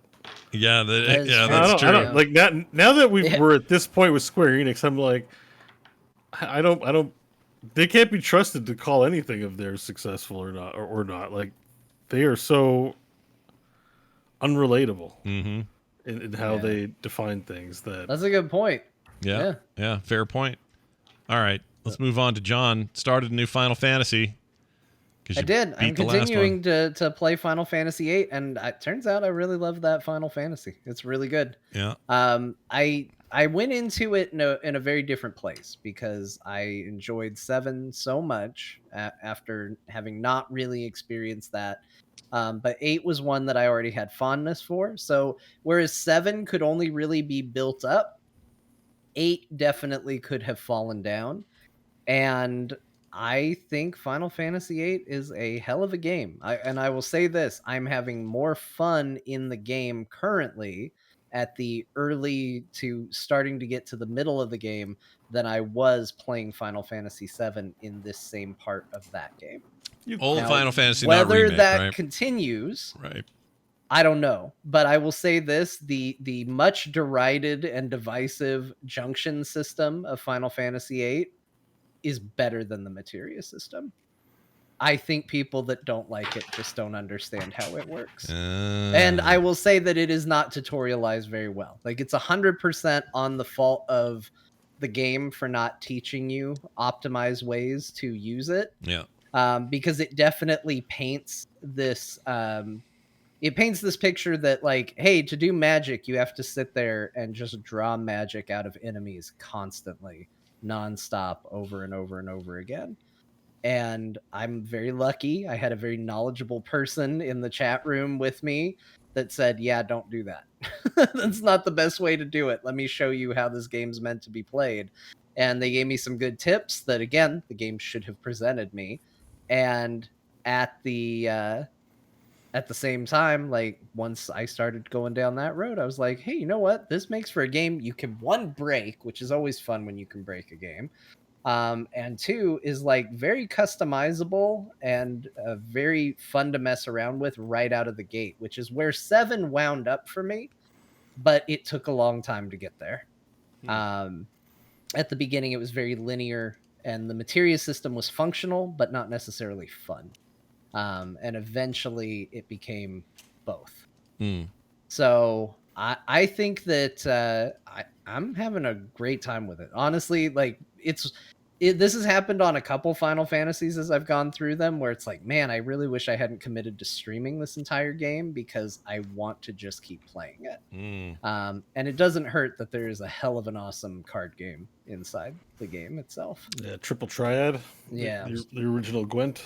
Yeah, the original Gwent is a hell of a time. Oh, you weren't kidding last week when you said original Gwent. It actually plays like Gwent.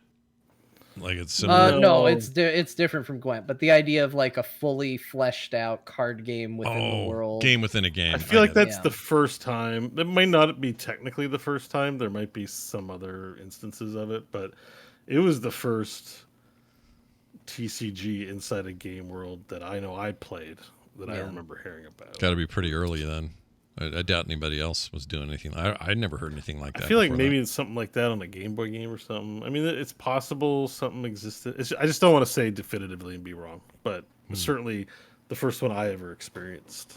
Nice. Yeah, it was my first too, and the amazing thing is how well executed it is, to the degree of like, you just go up to people, then there is a button to press to be like, hey, do you want to see if this person plays the card game? And not all the NPCs do, but some of them do. And you challenge them to a card game. And in this game, it works in the most brutal way, where it's like, if you win, you get to take a card of theirs, sometimes more than one. And if you lose, they get to take a card of yours. And guess what? They're not stupid. They will always take your best card. Immediately. They know. You can't hide it. They know which card is your best, and they will take it from you. And it's actually made for some of my favorite moments on the stream, even though there are times where I feel guilty if I'm playing the card game on stream. Right. I'm like, this isn't what people Nobody came here for that. Yeah. But I lost my best card because I was just kind of goofing off and not paying enough attention, and I forgot about one of the specialized rules in the game. And they turned it on me, and I lost an entire board, and they took my best card out of my hand, and then I had to win it back. And like, that's the kind of cool thing, is that you get the opportunity to win the card back, and you go back and you try again, and now they're playing with it, which feels like a super dick move because they just won it off you. Now they're going to use that card. And it creates this fun little mini game inside of it. You can't save some of that stuff? You can 100% cheat, but I didn't want to. I was mad. I was like, no, he's not going to take my card. I'm going to win it right back. Yeah. But you can bet if he hadn't done it, because sometimes the game seems to, I don't know if it's a glitch. I don't know if it's like weird rules for certain NPCs. Most of the time, if you lose a card to somebody, they will then play with that card. But I have had it happen where certain characters will not. The card is just gone and no longer available. And that's when you do load up your other save and you go, okay, but seriously, though, I want my card back. We're going to go back in time and erase this mistake. Yeah. But it's fun. It's a hell of a game. I shouldn't say still, because I didn't used to believe this, but I believe this now. The cast, the party members of Final Fantasy VII are by far better than the cast of Final Fantasy VIII, but I'm understanding the story in a way that I didn't when I was a kid, because I mean, I was in elementary school when this game came out, and I was like, I don't really understand what's happening, but it sure looks good. Yeah. Now as an adult, I'm actually appreciating it, and it's weird because the game does this weird thing where it cuts to completely different characters. It doesn't explain why you're suddenly playing other characters, and as a kid, I hated it.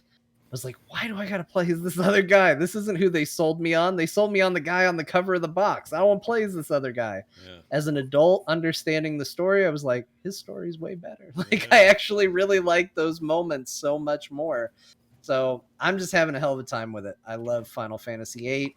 I wasn't able to get any mods working on it, but that remaster that's out there is solid enough. The backgrounds are a bit blurry, but the rest of the graphics look good enough and it plays well enough that I'm having a great time with it. Well, speaking of streaming, before I forget, on your stream, I think Tweep was there. And oh, right. he committed to doing a thing, and he did that thing, which was he sent me a copy of The Mortuary Assistant. It looks terrifying, but it's basically like chorecore and horror mixed, so chore horror, I guess. Yep. And his message was, Frog Pants, can't wait to see you play this. Buckle up, says Tweep. And I accepted his gift. It is on. At some point, we'll be streaming this, and it'll be a nightmare. So we'll see what happens. I'm so excited for this. This game, I watched the trailer for this, and it made me jump. Yeah, it looks like it's going to crawl right up my hooter and die. Is it in VR? No, but, well, maybe, but I ain't doing that. No way. Oh, my gosh, no way. Bo needs to play. You know what? I would get Bo a copy of Resident Evil 7 because he can play that in VR now. Yeah, I mean, I'm thinking about doing a VR run in that game, honestly. You should. Cool. I'm going to be done with Half-Life. The only thing is I need to find out if it's hands-free controller or not. I've really come around. I've gotten good at aiming with my hands-free thing, and Alyx is pretty good about that. So but yeah, I'm looking into it for sure because I want to play more high-quality games, and like direct to VR stuff is generally not as good as actual released games. Sure. Yeah, and Alyx really has a way of making everybody else's work seem not as good. Like, it's the standard. Everyone else's work that's direct to VR, right? Yeah. So, for a actual legit flat screen game experienced in VR with the right modifications could be really good. What are you watching? This is that horrid freaking Mortuary Assistant. I can't believe I'm going to play this. I mean, look, I'm so that's a game that for this, Scott. That's a game that should be in VR, though. Why that game's not in VR is beyond me. Well, maybe it is. I haven't looked, but if it is, no, it probably isn't. But I mean, it seems so. Maybe it will be one day. Like, oh my gosh, this is what I have to do to this lady. Look at this. I have to. I think Village is also is a VR mod now too. Oh, does it? It's probably not official, but like a mod thing. Sounds like. Yeah, both of them would not be official. Wait, 7 has 7 is official official. one? Yeah, 7's official. So 7's whole push was, hey, VR, right? And it was made for VR. Well, I'm not seeing it in the. At least the PS4. Oh, VR. If it's for PSVR, that's a different thing. But I think I thought the Steam version was that as well. I could be wrong. I didn't play either because I'm never going to do that. But oh my gosh, why does this place have to be so dark and hideous? Oh my gosh, I'm so afraid to play this game. I can't wait, man. I cannot wait.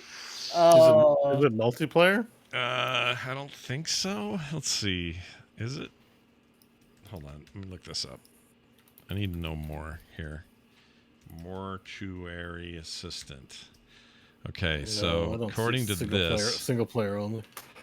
Yeah, single player only looks like. I can't find the Steam listing for US. That's weird. I found the Spanish one. Hold on. Did you spell Mortuary Assistant correctly? Yeah, I think it's Mortuary. That's right. Oh, there it is. Okay, that's weird. Are you allowed to play that on stream? I don't know. I assume so. Right? Maybe. Oh, it's dead bodies. Like, don't you take off their underwear and cut off their junk and stuff? Oh, I don't know if it goes that far. I think they're dressed specifically to be okay for streaming. I don't think mortuaries cut off people's junk, though. I'm assuming this is some kind of weird horror game where you do stuff like that. Right? Know. Like, it's not just strictly a simulator. I'm looking at the screenshots. There's undead things. There's scary stuff. Like, why wouldn't you cut off a dong and store it in a jar? Like, I mean, Yeah. Why? I mean, I always ask myself, why not? Why cut off wouldn't a you? dog? Why wouldn't I do this? Yeah, why wouldn't I? Oh, it's raining outside. Even better in this game. Game contains disturbing imagery, drug references, and strong language. So no nudity. So you should be fine. Okay. Oh, yeah, I'll be fine. There's nothing about this that's fine. I'm going to die. This Enjoy is terrible. yourself, my dude. Play this game if you hate yourself. I literally ran out of trousers to shit into during my multiple play experiences. I don't know. I'm sure it's going to be scary, but I'm going to tell you about some stuff in Half-Life Alyx. It seems tame. It seems tame as hell. It'll be Really? fine. Interesting. Yeah. Well, it's the whole VR thing, right? Like, you're in there. Yeah, I don't want to be that guy on the show, but it's just happening. You're that guy. Can't Yeah. help it. I'm looking here. Currently, no official support for VR, but people begging for it in the discussion, so maybe they'll do it. I don't know. Yeah, I mean, I play Mortuary Assistant in VR for sure. I'm looking for good VR experiences. Ugh, scaring the poop out of me just looking at it. All right, moving on. John, how's Mega Man X, the Legacy Collection? This is the SNES era stuff, right? I think. Yeah, I didn't actually mean to play this. I was in Discord, and one of our listeners asked a question about the Mega Man X Legacy Collection. I thought, I have that. I can answer the question. So I said, hold on, let me install the game. I'll let you know. So I installed the game, loaded it up, checked so that I could answer the question. And in checking to see what the answer was, I played through almost the entirety of Mega Man X just to answer the question. Yeah. And I played it, so I put it on here. I don't have a ton to say. I love Mega Man X. I think it's one of my favorite franchises. I think the Legacy Collection is a pretty decent package of those games, especially the first one. You kind of can avoid Legacy Collection 2. They were really kind. Like, we always talk about predatory practices of game companies, but they put all 4 good Mega Man X games on the one Legacy Collection. They could have cut it off at the SNES era and made anybody who wants 4, which is a really good one, have to buy the second game. They didn't. They put all the good ones literally on one collection. Wow. So, bully to them for Still, doing that. still hard, still heavy difficulty rating on this thing, because I remember these being really hard. A bit. I mean, like, the Mega Man games are tough, but I would actually call the Mega Man games kind of Souls-like in a way, where it's like, if you're not going to have an insanely hard time. Like, depending on what your goals are going in and how you handle things, you can kind of control your difficulty to a degree. I think that if you know the order to do the bosses and you know the patterns of the bosses, like, it's a pretty easy video game, actually. So it just sort of depends. But I have such a good time with it. I just got kind of locked into it and couldn't stop playing it. Would you like a return to that series if let's say they made just a really sharp looking 2.5D? Actually, kind of they did, maybe 2018 or something. There was a game. Yeah, the Mega Man X, is it 8? The 10 or 8? What was 5, 6. It's like 7 or 8. Like, it's whatever the last big 3D one was. They made it just a 2D side scroller. They kind of dropped their goals of having it be a 3D action game. Mm-hmm. And I remember it being not bad, but I've only ever played it once and it was a long time ago. So I actually can't remember how good it is. But I think the Mega Man series is great. Now, they did continue that kind of legacy to a degree in the Mega Man Zero series. Yeah. And that series was really good. That eventually turned into a very challenging, very difficult Metroidvania type game. And Mega Man Zero, Mega Man ZX are extremely hard. Now we are getting into what I'll say is hard. But those games are also very, very good. Yeah. So I found it. It's Mega Man 11. Oh, Mega Man 11. See, here's the problem. This is a weird bias. I don't like original Mega Man that much. Oh, interesting. I like Mega Man 1. I like Mega Man 2. And then I kind of stopped caring about Mega Man. But besides the amazing cutscenes of, we must recover the energy immediately, Mega Man. Like, that is great. Yeah. And that's the best contribution that they've had. But I just don't like original Mega Man all that much. Well, we did a whole Play Retro episode on all the old stuff, and we didn't get past. I basically stopped at 16-bit. And that's what you're mostly playing here. It's the 16-bit era stuff, right? Yeah. On this collection. I like when it made its appearance on the Super NES and kind of from there. I mean, I think Mega Man 11 looks great. It's the style of game that's built on the back of the Mega Man games that I didn't much care for, because it's that continuation of, what original Mega Man was doing. From I almost want to say from like 3 to 8, it's like building on those mechanics, because I feel like 1 and 2 was just sort of figuring out what Mega Man is, and then it kind of started to become something else. And 11 is based a bit more on that, but those are the games I didn't play. I was always into the Mega Man. What did you think of the network stuff? Network Battle or whatever it was called? Do you like Battle those? Network was really cool. It's an awesome idea. I didn't play through all of them. They definitely oversaturated the market a bit on those games. Yeah. But those games have like the collection and upgrade mechanics of Pokemon with a really cool, unique strategy game on top of it. And some typical not the best kind of anime high school shenanigan RPG business in there, but I think the Battle Network stuff is really, really good. Yeah, I've been tempted to check those out because it seemed like they were just trying to do something different, something real new with that. And I don't know, I never played them. I kind of want to play 11. This thing's good looking. Yeah, the one you're showing, is that 11? Really looks really good. Yeah, it looks nice. 2018's not that long ago. I could play this. It got a lot of flack because you can't jump through the door, which is a silly thing to be upset about. No. But it is true. It is a problem. I think they fixed it though. Didn't they fix that? They did it. No, I don't think they ever. I thought they did. I don't know. Play it. Let's see. But yes, like a Mega Man game, you need to be able to jump into the door. And if you've played a Mega Man game, you know what that means. Like you jump, your momentum gets locked wherever in the animation you are. You get pulled through the door, frozen in place, and then dropped on the floor. It's an important part of Mega Man.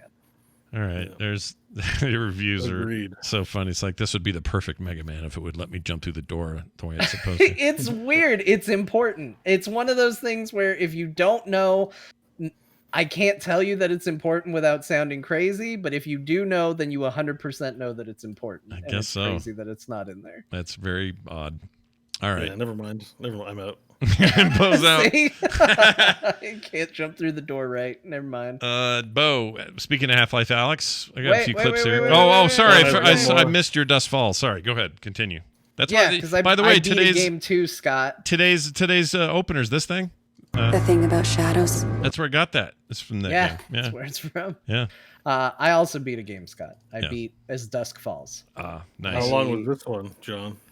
It was short. Let's see. Oh, lame. That's like beating a little kid up the neighborhood instead. Just kidding. Go ahead. Yeah, this one was pretty short, pretty linear. It was 6.5 hours. That's decent. That's long enough. 3 times longer than Scott's game, but that's it's still not that long. Yeah. It was good. Like, it's not going to be a thing if you don't like. That's the pool calling a police car blue. Story decision-based games. If that's not your jam, this isn't going to change your mind. Except for maybe some of the multiplayer options are cool. Like Telltale kind of did this thing where they would make decisions last longer, so you could do Twitch things, and a lot of people have experimented in making these games more social. This game does a very good job with that, where you can literally give other people controllers and everybody can vote on what options they want to do. Majority wins, or there are ways to kind of force your decision through, and I think that's really neat. So if a social experience like that sounds good, it might get you in that regard. But other than that, if you don't like games where it's like the kind of choose your own adventures narrative kind of game, this isn't going to sell you on it. But it is a very good game. Interesting. I have one complaint. Uh-oh. There is some bullshit in this game. What do you mean? Explain. This game does a very good job. It says decisions matter. And there is, from what I can tell, looking back, because I didn't play through multiple times, but they give you a tree that basically shows you how your decisions could go different ways. Yeah. there can be a wide range of things that can happen. Different characters can live, different characters can die, lots of different ways that things can go. And I really identified with the kind of main-ish character. The story jumps in time a bit, spoilers, but it's not a big deal. They kind of set that up right at the beginning. Yep. But the main-ish character, which is basically the dad, I really liked him, and I was doing everything I could to keep him alive, kind of even at the expense of other characters at times, where I was like, no, I want to play this guy the way I kind of identify with him, you know, being a new dad and all. Like, I'm going to kind of play him the way I would be in this situation. And I really liked him. I really liked the character, and I go through hours of gameplay, and I successfully, I meet all the checks. I make it to the end.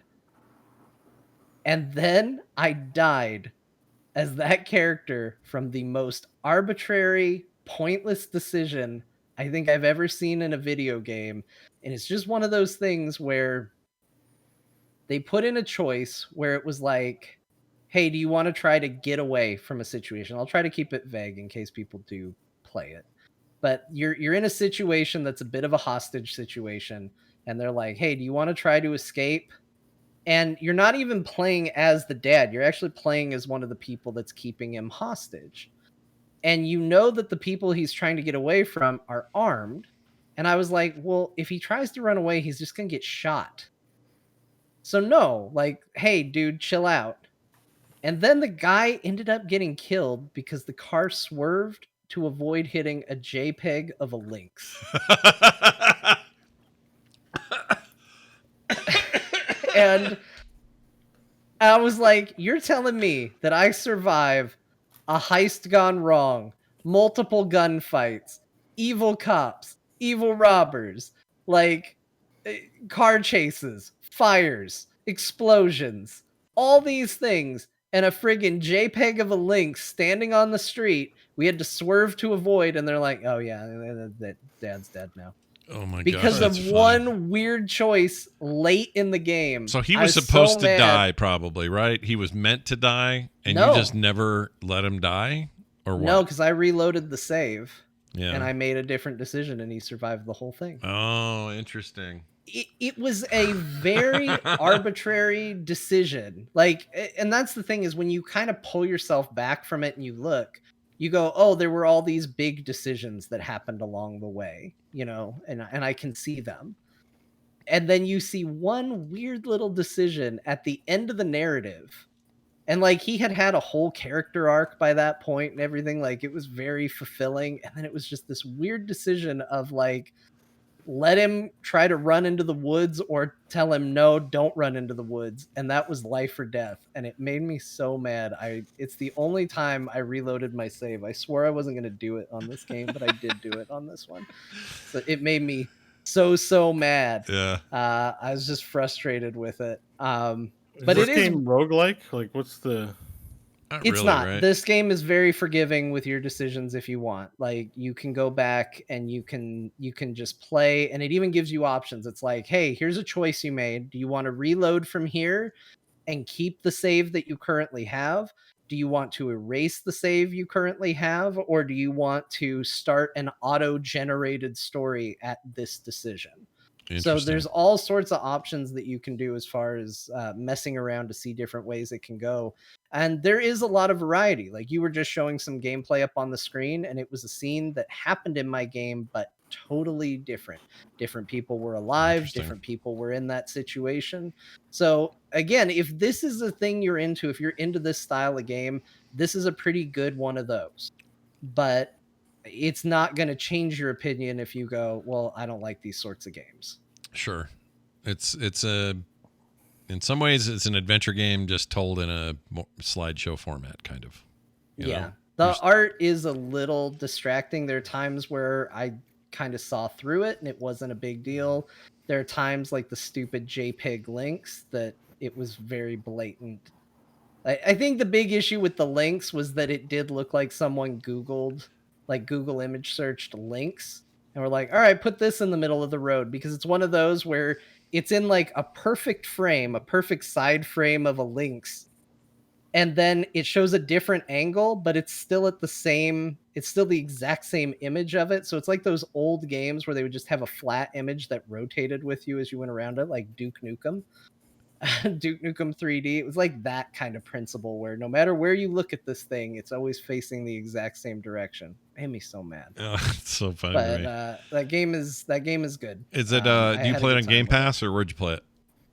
Yeah, played it on Game Pass, so it was free. It's worth checking out if you think you might like it. It does. I thought it ended on a big to be continued. I was like, why is this getting positive reviews? Like this game ends before it gets to the ending, but it has like, for some reason it's separated into two parts, even though the second part is really, really short. But and it gives credits between those two parts, which really threw me because I was almost extra mad because we got out of the situation. It gave me credits and I was like, this isn't a full game. The narrator even said, but that was just the start of my story. And where's the rest? And then it turns out the rest was right after. But I had to watch credits. Did you play this with Amanda or anybody? Just like by your side? One of those deals? I just did by myself. My wife, I thought she would be into it. So I brought her in. I was like, hey, would you want to play this with me? And she watched about 10 minutes of it. And she goes, this is stressing me out terribly. And she just walked away and left. She does not like this. She goes, this is like two things that I absolutely hate, which is having to make an important decision or seemingly important decision in a short amount of time and like tense drama-filled situations. Like this game is designed to make me anxious. Yeah. And so she left immediately. This game was like kryptonite to her. It's funny. I'm more interested in playing it since your review, actually, because I just wasn't sure where I'd land, and hearing what you've described, it sounds like I'd like it. I was more worried about the slideshow effect in the early goings, but I've seen enough footage of this thing where I think I kind of like what they're aiming for, and plus it makes sense. They can probably reuse a lot of frames since it's not animated. Yeah, exactly, and you can make choices like, big broad choices that go different directions, and really it didn't mean you had to do that much more to produce the other story branch. You still had kind of a lot of assets and art you could use and arrange and do. Yeah, I figure that's why they chose that. That would be my guess. In a way, I know it's a different style and everything, but in a way it kind of reminds me of Wildermyth, the way they do it. Yeah, kind of a similar principle there, it feels like. I would hope, because I do think they might do a sequel to this. It certainly ends with that potential. Yeah. Though it does complete its story, for anybody that thinks it ends on like a cliffhanger or something. But sure. There is potential for more of these. And I would hope they lean into that a little bit more. It still feels like we're in that era where the deviation is, did so-and-so die or did so-and-so live? And like we talked about this when I played Wildermyth, that part of the cool bit of that was like, oh, this character, it wasn't about them living or dying, but they got infected by a crystal that turned their arm into a giant crystal arm. Probably not going to happen in this game, which is rooted a bit more in reality, but like, it's not just did somebody die or live. Sometimes it's about, did somebody get hurt? Did somebody, get partially crushed and like can't do anything anymore? I don't know. My favorite storyline, did somebody get partially crushed?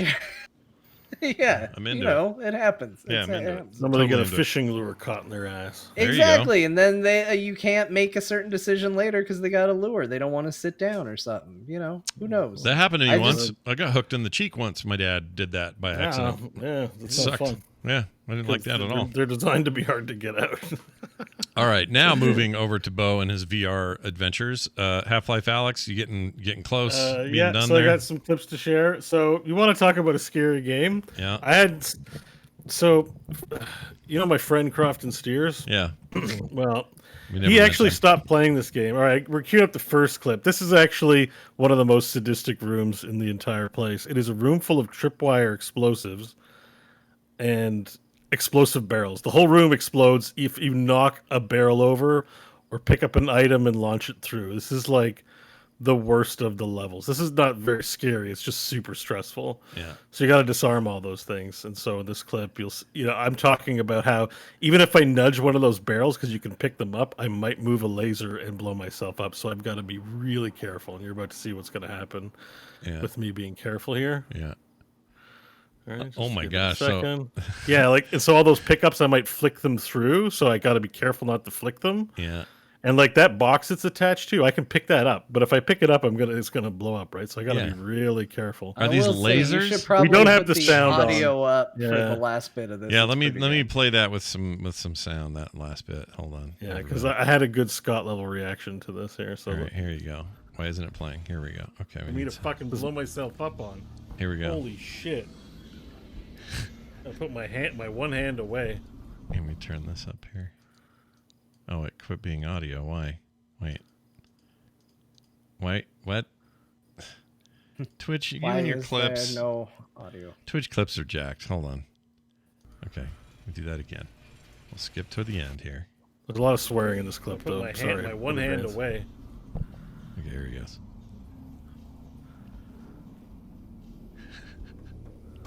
Oh!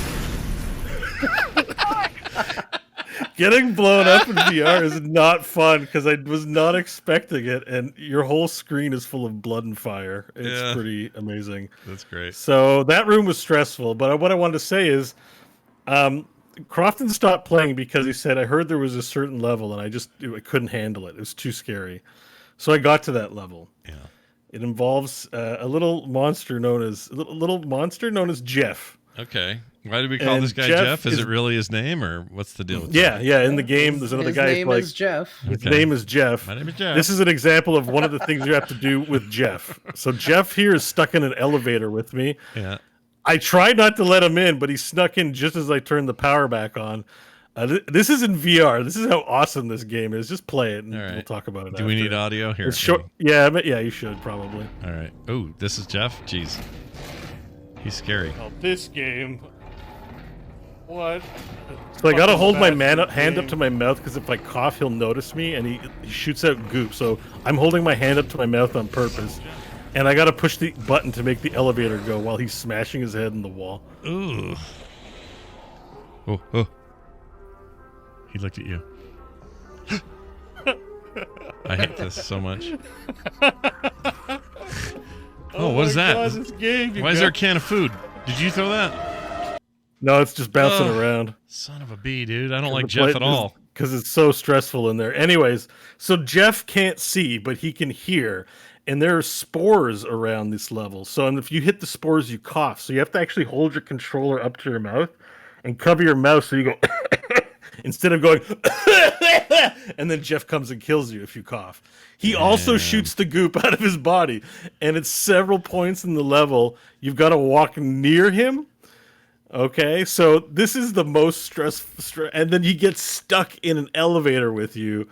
As you're trying to get away from him, of course, as soon as you turn the elevator on, the power goes down. You got to do electrical engineering to get the power back on while Jeff is hanging around and going and trying to hunt and kill you. And then when you get the power back on the elevator, you're like in it. So you're like, quick, close the door. And he runs in the damn elevator before the door closes. And I'm like, it's so unfair. So this game definitely now on the, Resident Evil scary side of things. Like I wasn't sure, cause, it's not fully like that. It's a Half-Life game. So there's puzzles and just cool shit, and shooting Combine's not scary. But there's like a full-on survival horror level in the form of Jeff, and it's the best. Now this is me getting scared by a good guy. And what's his Russell's name? Russell. Okay, hold on. I'll play. Yeah, this so you gotta. The sound makes more sense, I think, along with the clip. All right, here we go. Three that I recognize. Fuck! You son of a bitch, Russell! Ignore that. We'll meet you outside. So Russell's got this robot that breaks down early on. So you haven't seen him in like half the game. Then all of a sudden, this robot's in your face and scared the shit out of me. And Russell's like, I got my robot back online. Yeah. Is his name really Russell? Yeah, it's Russell. And the gloves you wear, his invention, they're called Russell gloves. That's freaking great. But Yeah, this game is super good, you guys. The Jeff level is by far the best level in the game. It's so well designed. You're in an old vodka distillery, so there's tons of vodka bottles around. You got to throw them to distract them. It just feels fun to smash vodka bottles around the place, and holding your hand up to your mouth to block the coughing, and just all the other shit you got to do. It really brings it all together. And Jeff is just, yeah. There's a whole thing with Jeff. You're like, I hate Jeff. Like this. You're muttering things about Jeff the whole time. Never trust Jeff, I say. Yeah. Yeah, so I still really recommend you play that. Mortuary Assistant's great and all, but you haven't experienced anything until you've hung out with Jeff for an hour. I installed it and hooked up my new cable and all that. I just have not pushed play. So. Yeah, do it. Push play, stream it. I think it'll be less stressful. Get an overlay in so you can see chat room. They'll be there with you. Sure. Maybe John or I can sit in and join you too. There's an observer mode, so it's like, it can be. Sure. It cuts down I find it cuts down on the stress. If I was just to play it alone, I'd probably, Oh, guaranteed. I don't do any of these things way alone. more enjoyable to be playing with people, for sure. Yeah, I don't want to do this stuff alone. Forget it. You also played a bunch of StarCraft co-op commanders, I guess. That's still a game. Yeah, that game just kind of hooked me. I got Zero Tool. It's all prestige level. I'm playing on Brutal and doing mutations now. I don't know why I'm hooked on that game, but I just really like playing. Nothing wrong with it. It's a good game. Yeah. It's a hell of a good experience. Yeah. It's awesome. Well done. So that's been most of my game week has been Alyx and StarCraft 2 co-op commanders. Yeah. And I know I picked up the odd game here or there. Like I do have Beat Saber now. Oh, Beat Saber. And I tried it like for an hour because my family was going to try out some apps and stuff because I went over for a family visit. So I was like, let me download some stuff they might be more interested in. Yeah. But we didn't really get around to doing too much of it. I played like an hour. It's pretty, I don't know. People make a big deal about Beat Saber. It's a pretty boring ass game. Really? I like Beat Saber. Definitely for people new to VR. Like I guess I went from Alyx to playing Beat Saber, and it's like, okay, there's boxes and 3D space. Like, great. Like I think it's mainly me and going from Alyx to playing Beat Saber, and I'm like, this game sucks. Well, I think Beat Saber is the itch it's trying to scratch is like Guitar Hero, Rock Band, that sort of thing. It just, but there's even more complicated versions. Like one I'm looking at maybe picking up is Ragnarok. Where you're on a Viking ship and you got to hit drums to the timing of the music, that's pretty. There's cool. a whole, it's got metal music, but even then that stuff's like it's more for. I think there's a band of product for any console, let alone VR, that just needs to interest a wide variety of people and be like have a novelty. So like Beat Saber is good in that way. I'm not going to say it's a bad game or anything. I just wasn't very impressed with it after playing Alyx, which has. It's just full production value. So I'm at the last level in Alyx. I haven't beat it yet, but I'm at the final chapter. No. And I got a sinking suspicion I'm going to run into a famous character from the Half-Life franchise. Oh, okay. But we'll see. It's just the professor that's always yelling, "Gordon, get in here, Gordon! You're late again, Gordon!" I hope it's him. I hope that's the guy. I want the guy that's as they're waiting for you, Gordon. They're waiting for that you. test chamber. It says here Half-Life Alyx total runtime 12 hours, 18 and a half if you want to complete everything. So there's a pretty big mod called Incursion, which is a wave-based version. So I'm probably going to check out the mod scene. Mm-hmm. I'm also thinking I'm going to play. So there's a pretty big VR mod coming soon for Half-Life 2 in VR, combining Alyx with the Half-Life. So I'm definitely going to. Monitoring that, I'm definitely going to do that. That seems cool. Yeah. And I've been shopping for the next big game. Like I know I already have a lot, but I just don't feel the pull to play like games like Asgard's Wrath and stuff. Yeah. I really like the way Alyx plays, so we'll see. Hard to go from that to some of the other experiences. Yeah. It's almost like it's like Valve did themselves a service and disservice at the same time, because on the one hand they established a watermark and said here's where you start. Here's how good these things can be. Here's what we can, here's how good VR can be.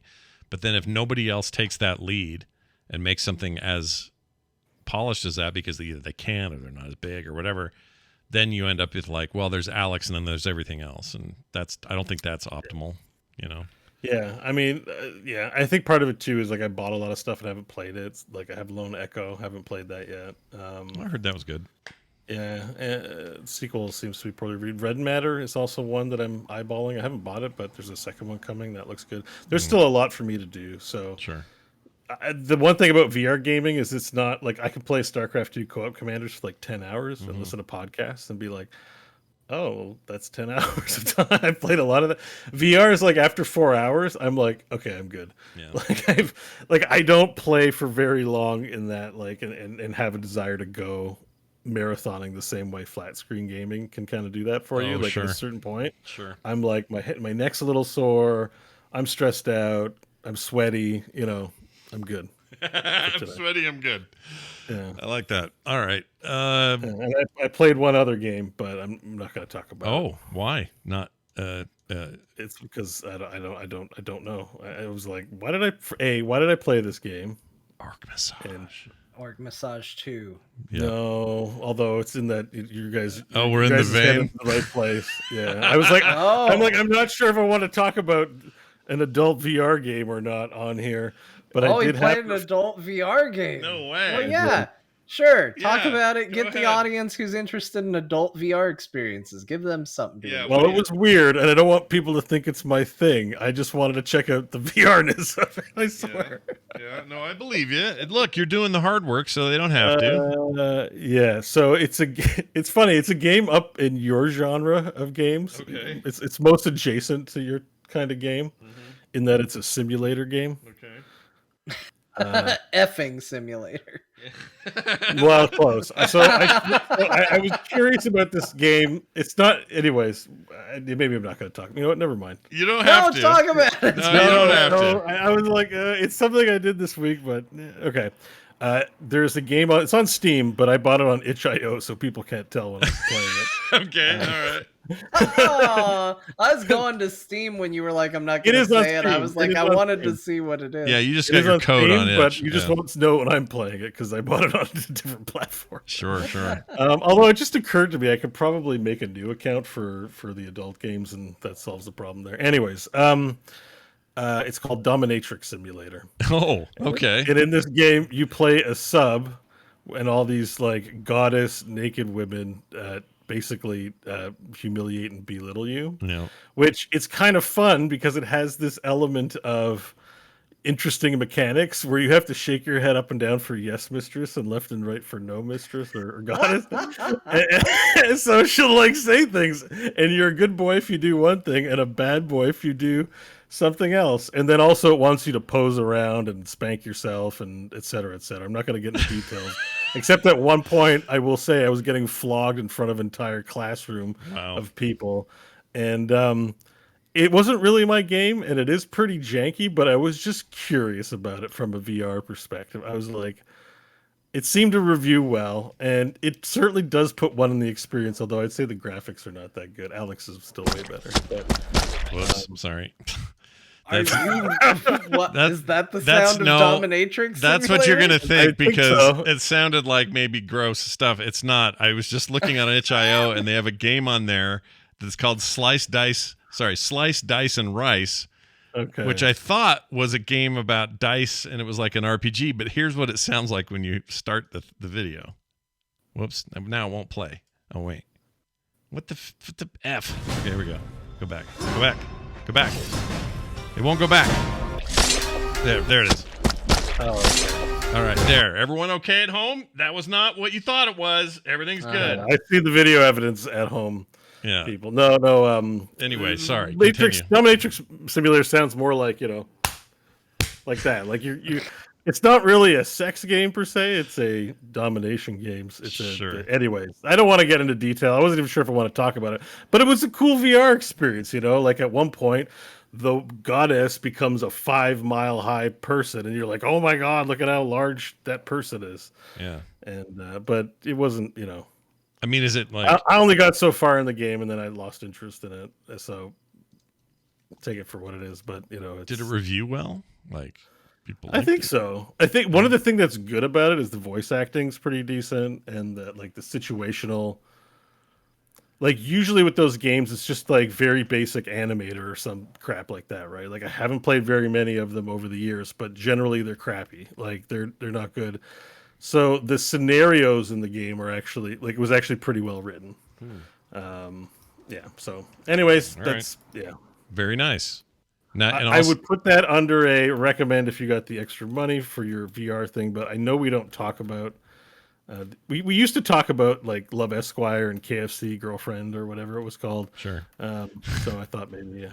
Well, there's a new one that's kind of wild. What is it? Dead by Daylight has a dating simulator now. I don't know if you guys saw that? No. What? That sounds like a joke. Tell me more. What is this? No, there's a dating simulator in the Dead by Daylight, or I think it's Dead by Daylight. Hold on, let me see if I can find it. It was all over Steam yesterday, but apparently like it fell off pretty quick. I don't know. Let me see. Dead by Daylight dating. Oh, Hooked on You, a Dead by Daylight dating sim. That's it. Yeah, that's it. Hooked on You. Let's see. Welcome to Murderer's Island. Your companions, 4 dead, sexy killers. Is this free? No, $10. Underneath their murderous exteriors, just want a little romance. Flirt your way into their hearts, uncovering dark twists along the way. Will you find true love, forge friendships, or get hacked to death? So these are the characters from Dead by Daylight, like the baddies? I don't know, but I knew the answer to a topic that was relevant, and I brought it up. That's all I got for you. Really weird. That this exists. That's all I know. My favorite review is from somebody named OKI Pullup. And his review is simply posted August 3rd. Recommended. The start screen gave me a boner. That's it. Well, there you Wait, go. what game are we talking about now? This Dead by Daylight dating sim called Hooked on You. And I think it's on Steam as well. Yeah, it is. It's $10. That's right. So yeah, actually the full name is the Dead by Daylight, the visual novel. So they have 2 names for this. That's weird. They have the name on the heading of this thing, which is the Dead by Daylight dating sim. And then if you hit buy, it says you're buying Dead by Daylight, the visual novel. So I don't know. Weird. Yeah, that is weird. Very weird. Anyway, that's fun to know. Great. Hey, guess what? We got a mashup. Our good pal Jamie. Yeah, that's right. Slapped one together, and we took a vote last week about who said this, and it's been getting votes all week. Let me tell you what the results are. The name of this thing is called Patriarch's Underwear. All right. And according to Jamie, hold on, I got the final tally. 28% thinks I said it, 48% thinks Bo said it, and 24% John. So Bo in the lead, me in second, John in third. I really have no idea who would have said Patriarch's Underwear. Did you guys do a vote? I voted for Scott. I voted for Bo because I just don't remember saying this. Well, good. I voted for myself, so one of us is going to be right. I don't remember if I said this or not, but I could see myself saying this one. It's not one of the ones where I'm like, there's no way I said that. Yeah, for sure. Well, we've been wrong a couple of times in a row. Let's see how we do today. Enjoy. Everyone should smoke. Why don't you smoke? Everyone smokes. I don't smoke. So why am I saying this? I don't know. Hey, Bo, come here and watch me take everything out of his guts through his butthole.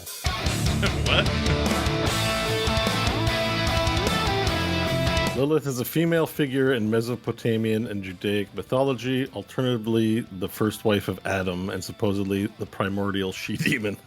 Whoa, No, first there you wife go. of Lilith Adam. is cited as having been banished from the Garden of Eden for not complying and obeying Adam. Oh, so she was a bad wife. She's Eve? She's a bad wife. She's a woman that didn't know her place. She-demon. Something about this one's really got me by the chode. I don't like it. Adam was like, I like my dinner before 4, and she was like, well, I don't cook dinner. I'm a modern woman. I have a job. Shit in the other, Adam. And Damn it, you're another Lilith, aren't you? This sucks. I already went through the first one. There's actually no connecting landmass to the U.S. because it's a peninsula. Or a Venezuela, as a former coworker once said. Venezuela? Yeah. Venezuela sounds like somebody who does my laundry. I took Venezuela for an infection I had. It was from Mexico. Oh. I think they call it penicillin here, but they call it Venezuela. Venezuela? Well, you know, That's effed up. that still that means Adam didn't learn his lesson. You can't use that excuse because he already survived his first wife. The second time, God's like, you like, whatever. You're out. You're out of Eden. What happens to Potato Cock when I find someone better than him? Can I rename that guy Potato Cock? Oh, you can terminate them at any time. Okay, so I can kill that fine. servant and rename a new guy Potato Cock. Yeah. Okay, Absolutely. All right, I'm in then. Everyone thinks of couches differently. Some people, couch is a sacred place to sit and watch TV, and for some people, it's Wieners out. it's a brothel. Yeah. Wow, we're going straight to some services. Speaking Robert. on behalf of what a friend told me. Sure. Albert was accused of sexually assaulting a 42-year-old woman named Vanessa Perchach in 1997. Hey, Ron Gilbert, look at my wiener. The bigger it gets, the harder it is. She accused Albert of throwing her on a bed and biting her and then forcing her to perform oral sex after a... Emphasis on the oral.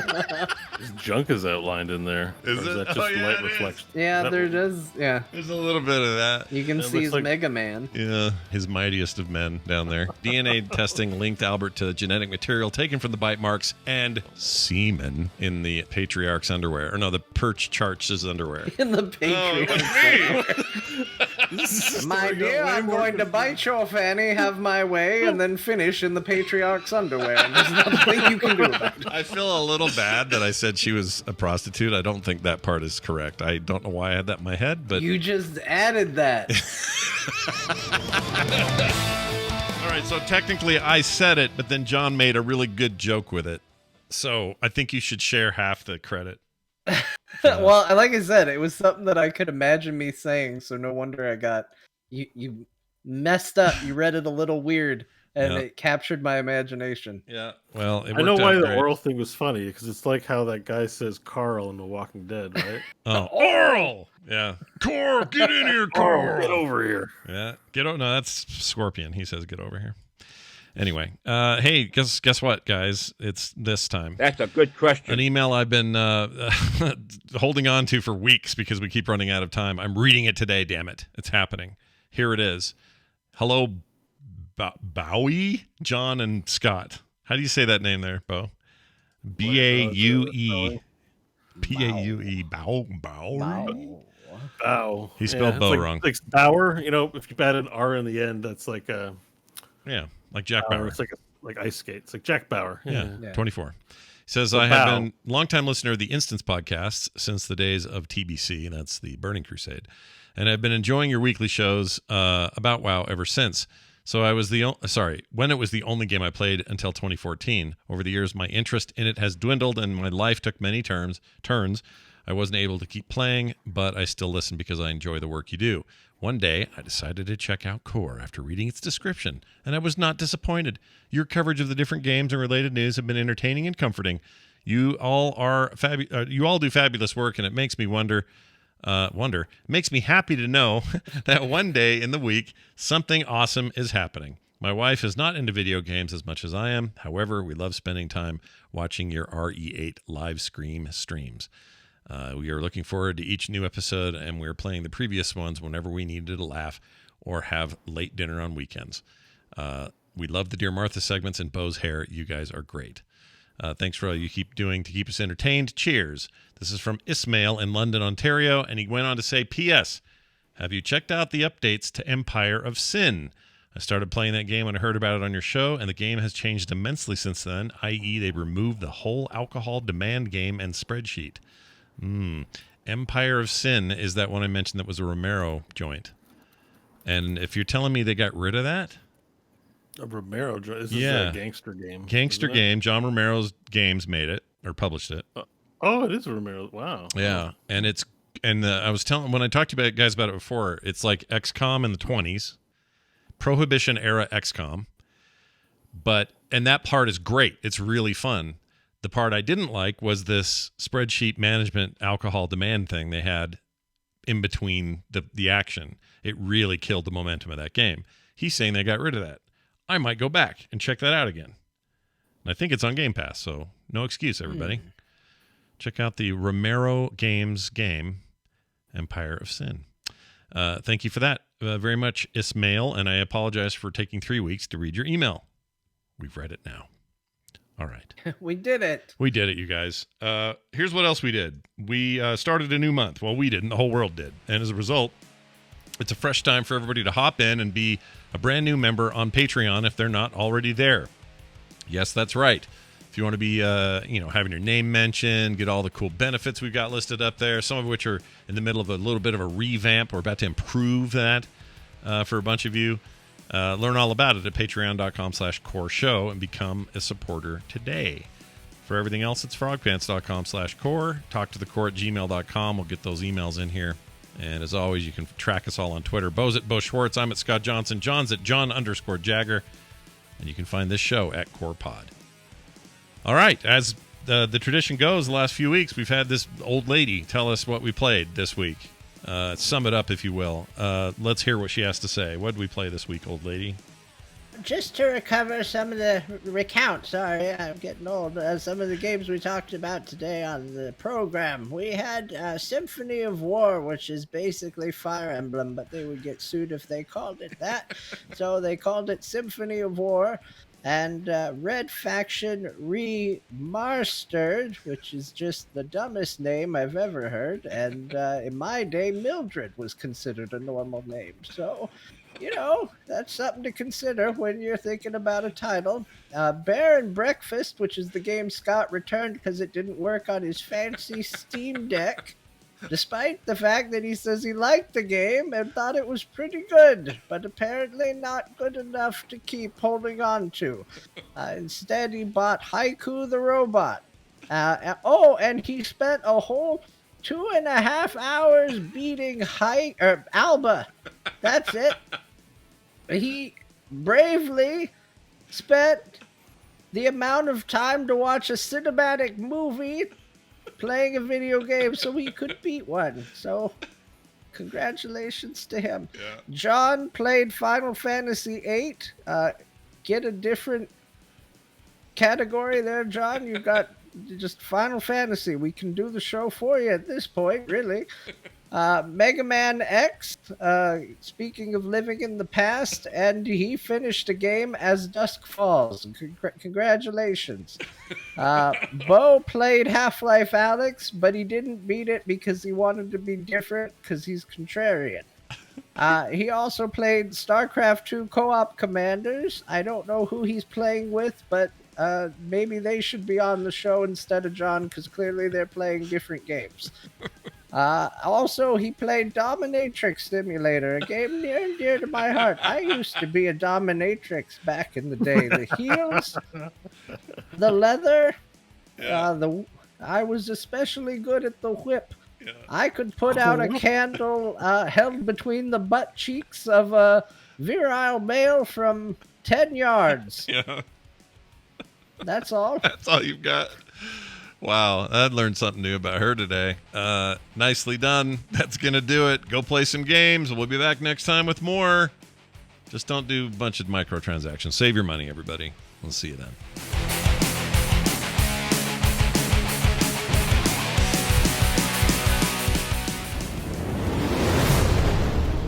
This show is part of the Frog Pants Network. Yes. Get more at frogpants.com.